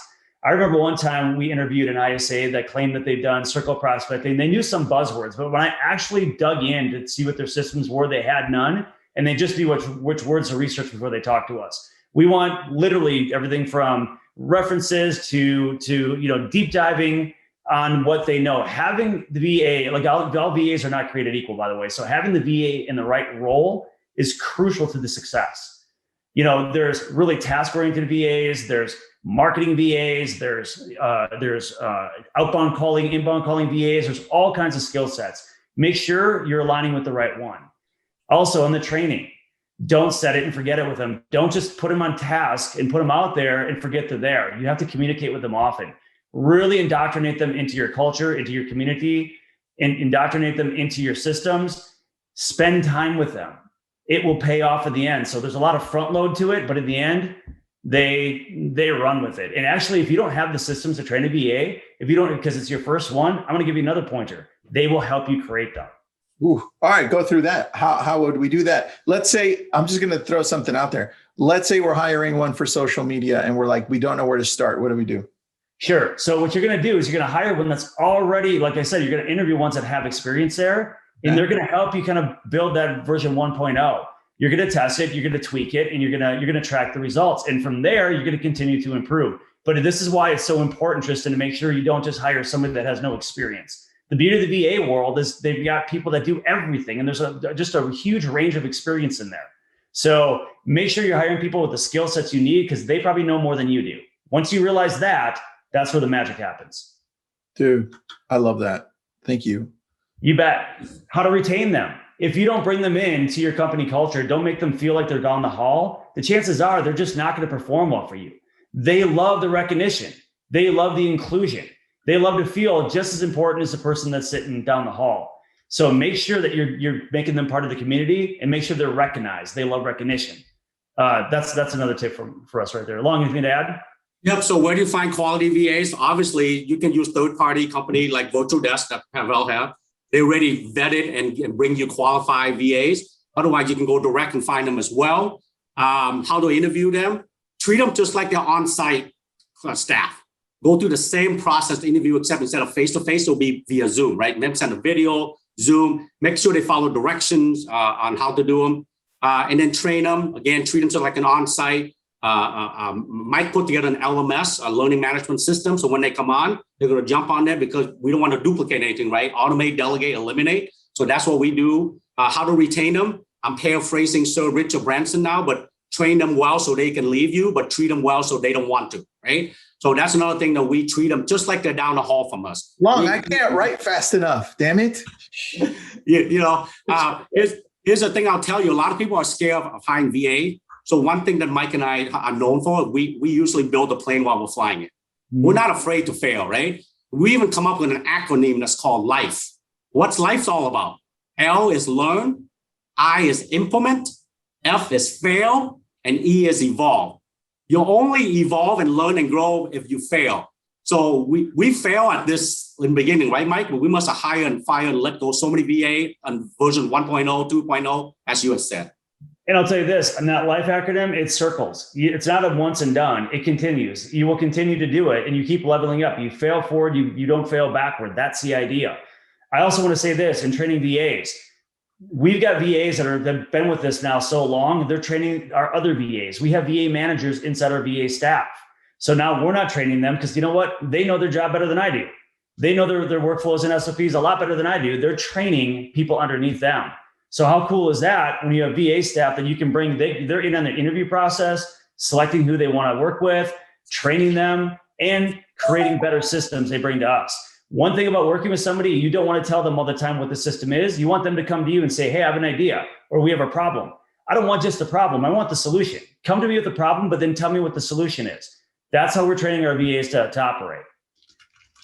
That being said, so I have a question for you on growth really quick, because you guys have gone from a brand new company, like 5 years ago, 4 years ago? What are we 7 now? It seems like yesterday, but we started 7 years ago with 8 agents. All right. You started with 8 agents, and now where are you at? And what does the organization look like? So right now we're about 650 real estate professionals that will do 1 out of 13 homes sold in Minnesota will be one we're involved in. And there will be 92 to 95,000 homes sold this year in Minnesota. So we do a lot of volume, a lot of units. And right now I'm telling you that next year will probably be our biggest growth year because of the systems we're putting in this year. And Minnesota, you guys are going into Florida. Yeah, we're going to go hang out with Carrie and with Robert, depending who's more sociable that day. Well, both of them are great. And then do you guys cover Canada or no? You know, I was by the border of Canada and they have not opened that border yet. I was there last week with a broken hand and a fishing pole up at the Canadian border. So they're not. It'll be hard for us going to Canada. I think Mike is not welcome there. So we'll have to figure something out. They got long. You're welcome, I'm sure. But I'll tell you this, we are looking at expanding into key markets. So this is the thing with expansion, it goes right into what we're talking about with leverage and building systems. If you build the systems and they can duplicate, you can expand. If you can't do that, you can't expand even locally. So back to VAs, inspect what you expect. One problem I see with agents and VAs is they hire them and they sort of just forget they're there, or they try to let the VAs figure out what's inside their head or what they want. You have to set clear expectations. You have to set clear objectives. You have to set clear KPIs. For those that don't know what that is, it means key performance indicators. How many phone calls do you want made? How many conversations per day? How many appointments are you looking for per day? If you can't hit the KPIs, is it the system failure or the person failure? You have to be able to identify that. Reporting process. I want to make sure they're reporting back to me. I don't want to dig through the system to figure out what they're doing or what the results are. Bring me the report back and here's how I want it laid in front of me. And then QC. Do you have a plan for when something isn't looking right? Is it a system problem or a person problem? It's going to be one or the other. Anything to add, Long? Yep. There's a lot of tools you also need to use to reporting process, quality control that Mike had brought up. For example, with VA, there's we're using Top Tracker. There's also other things like My Time In. I don't know what Cal will use at his company, but where you can track when they log in, when they're working, because they're not next door to you, right? So you know that they're doing the work. It's also really good to track project, like how long does it take to finish a project. Also, how do you pay them? You know, there's anything all the way from transfer wire to Pioneer to direct wiring them money. So you need to be aware of all of that stuff when you work with somebody who's not from the US. And those are all the things you should research in as well, but you should be having all those ready. And also, it's a good point. I wanted to just add to that part. We use Timely, but the important part is if you're just starting off, I think it's important to find a company that can train them, track them, give you the full understanding of hiring them. Because now I use a combination. I use a couple from Virtudesk for sure, but then I also go direct, right? But it's harder direct. And I know you guys go direct. And if you didn't have a premise, right, of, hey, this is how it looks, this is how it's supposed to look, or setting it, you wouldn't be able to go direct because you didn't. We wouldn't. There's no way we could have. Yeah.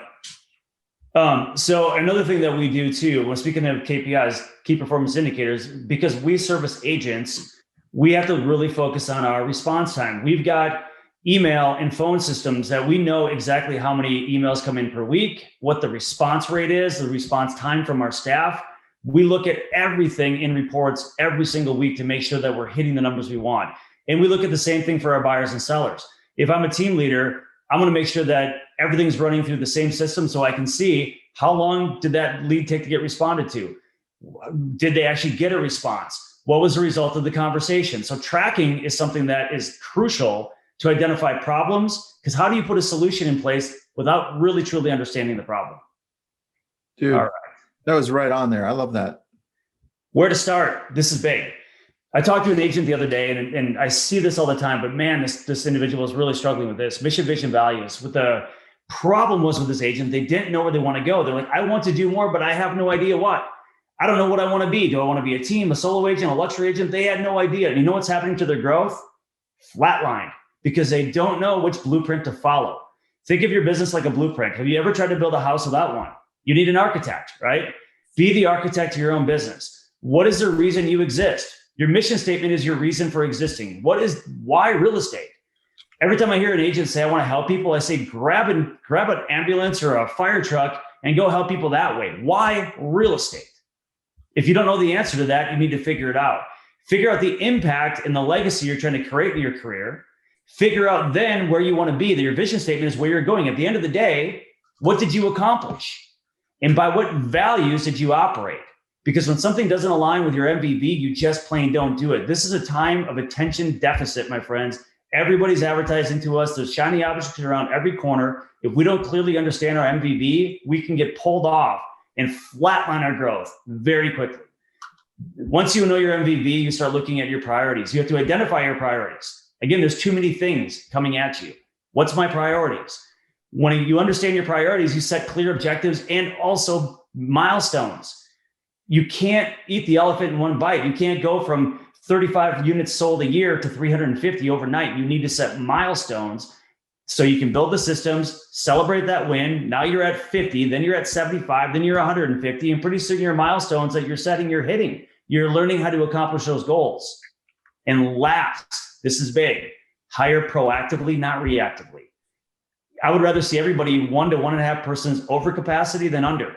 When you're under capacity and you're hiring behind your need, you're never hiring from a clear place of anything but panic.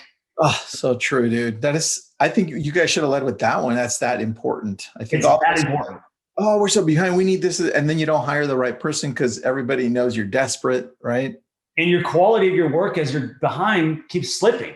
So you're actually starting at a deficit with a new hire. So always hire proactively and ahead. Dude. All right. I love that. And we have your slides. So if anybody is asking are they hiring? You're going to have to contact Mike and Long directly for Florida or for Minnesota. And if you need anything from them, feel free to reach out to them there. What's the best way to get a hold of you guys? Email, text, what? Look at that, right on the screen, man. We're always one slide ahead of you, Tristan. Look at that, dude. No. Right there. I need to look at the screen a lot more, apparently. We've been working with you so long. We know what you're going to ask next. That's so good, guys. All right. Well, hey, just to add one last thing, Tristan. So to summarize everything you saw there, we talked about the org chart and then having process, system, and tasks so that you can find out. As a CEO of your company, you need to learn to automate, delegate, eliminate. We talked already. You need to have this mindset. Be the laziest son of a bee that you can be. Find a way to pass off every task on your list to somebody else. Because what's remaining is what you should be doing as a CEO to make sure you can grow your company and leverage everything around you. Perfect, guys. Well, I love that. I want to bring on Pavel if he's still, he's out in Russia. So, I don't know if he's awake or not, but if he's not. Oh, I'm awake. All right. Oh, there you go. There you go, Pavel. Well, yeah, guys, thank you for being on. Mike Long from Realty Group. We are going to share your slides into the leverage community. So if anybody contacts you, you know where that's from. So thank you so much and continue growing because thank you guys for being here. Yeah. I want you guys to be on leverage as well. See you guys. Yeah. See you guys. Thank you guys. So Pavel, dude, let's wrap this up. What's going on, bro? Thanks for joining me from Russia. What part of Russia are you in? I am.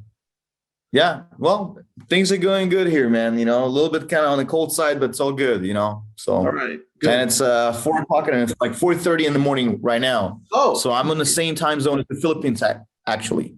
I love that, dude. Well, look, I wanted to show a couple of things because for those of you that are still here, we got 180 people between here and the Facebook group.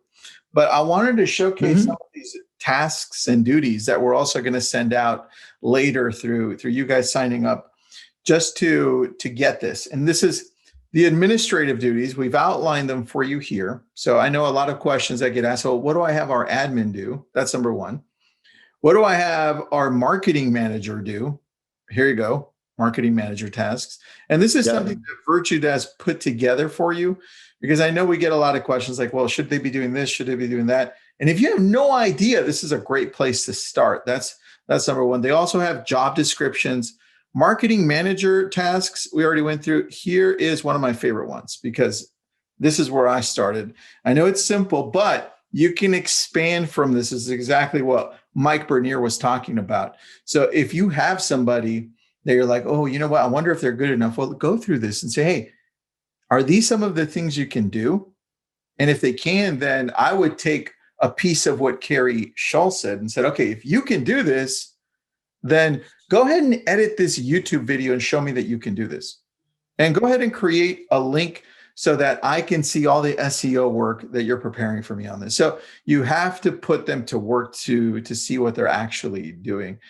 Pavel, anything you want to add to that? Because we got a whole bunch of stuff like this transaction coordinator one as well, past client concierge, human resource.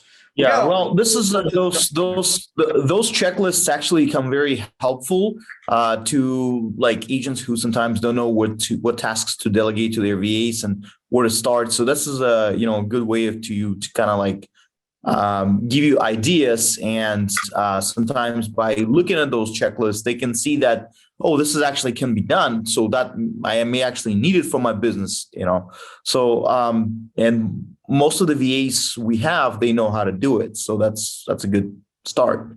Perfect. All right. For those of you still with us here, we're about to wrap up. I put up the link there for the Virtudesk Leverage Summit. Go ahead and sign up there. If you have any questions about getting a VA, part-time, full-time, social media, video editor, ISA, anything you want, they've got it. And of course, I do have a few from there for myself and for Lab Code agents. So there you go. Yeah. Candace, they're going to share those tasks with you by email. So once you go ahead and sign up there, they'll send you everything. And if you're registered or you watch this, they're going to send you out an email. And if you want to watch the recording, it's still in the Facebook community. It's going to live there. It's still there. It's going to be on the YouTube as well. So YouTube and Facebook, you guys can check it out. Yep, we're going to leave it into the top. So be sure to join that group. Let me throw that in there as well. All right, before we leave, Pablo, I'm going to ask you. You caught the end of this, but I'm going to ask them too. Everybody that's still here, we'll end with this. Let me know one or two things that you learned from this that you're going to implement, because one of the things that Jim Quick says, and if you don't know who Jim Quick is, look him up, Google him. He wrote the book Limitless. I just interviewed him on a podcast. He says, knowledge is not power. It's potential power. It only becomes power when you use it. So with that, what did you learn? What are you going to apply? Type it in right now just to inspire me, inspire Pavel here at 4 a.m. in Russia. Type it in right now as I ask Pavel. Pavel, what'd you think of this, buddy? Oh, I love this, man. I love this. The summit it's amazing. Great energy, great stuff. And I'm sure a lot of people will walk away with a great deal of knowledge. But again, as you said, how they implement it, how they execute it, and that's what really matters. So for those of you who do not have virtual assistants, you guys can reach out to us at Virtudesk. We have a special promo for today, and I think Tristan already shared it. For those who do have a VA, would like to know how to use them better, we'll be more than happy to share. Just reach out to us anyway. We'll be more than happy to share the tasks that you can do. Sometimes you can have the task that you never thought you would. So that's very true. So very true, and I think reach out to us. We'll share. Yeah, we're all about sharing. I love it. So let me read a couple of things down here, and then we'll let everybody go. First, we got thank you. That was amazing. Thank you. Yes, love those. We're going to share the tasks. Just sign up on that link that I put up there. Here's what Eric said. He said, be 1 to 1.5 people overstaffed to prevent panic hiring. That was a good move, dude. It reminded me, I'm like, hold on. Am I panic hiring at any point? I had to rethink. So I love that. Abir said, I manifested this. I lately always complain that I don't have enough time. VA is a must. Abir, dude, I've got 19 VAs now, and I'm going to hire 2 more and 4 more in-house staff just in the next few months. So yes, you definitely that. Need to hire a marketing VA yesterday and bite the bullet. Melissa, yes. And if you have questions ever, just put them into the leverage community and I can certainly answer them. You can ask me. I've got 4 VAs that are just social media. So that can definitely help you out. Systems run businesses, people run systems. I need a t-shirt that says that. Dude, systems run businesses, people run systems. I love that one. That's a really good quote. I'd like that to short that as well. Maybe our team will take a note and we'll create one. I like that, dude. All right, Rama said, great. Yeah. Tools for automation and thought pruning ideas. Rama, thank you. Thank you. Really, really learned where my place is right now and embrace the why to get to that next level. So grateful for the summit. Pavel, you see, dude, we're changing lives. I love that. Importance of systems. I love that. Yeah. And VA, love that. Susan said, thank you, Tristan and Pavel. Very inspirational. Maziar, I hope I'm not screwing that name up, but 4:33 p.m. in Toronto. Loved it. Enjoyed.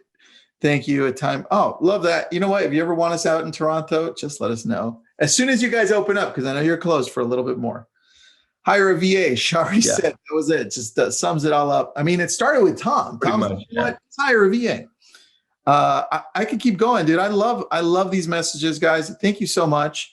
And be sure to join the Facebook community. We're going to email you out a lot of information, but inside of the Facebook communities where we're going to post up all the links to all the tech that was mentioned. And then we'll have the link up there as well if you want to get a VA for $1 as a sign-up fee, which is a great deal. Jeff, eye-opening, and I'll leave you with that. Pavel, anything you want to add, buddy? Well, guys, if you are questioning yourself, when should I start hiring a VA? At what point in production? I'll tell you what, if you're asking yourself this question, you need one already. So do it. I love it. Thank you, Pavel. Appreciate it. Thanks for making Virtudesk. Thank you, guys. Thanks, everybody. All right. Thanks, guys.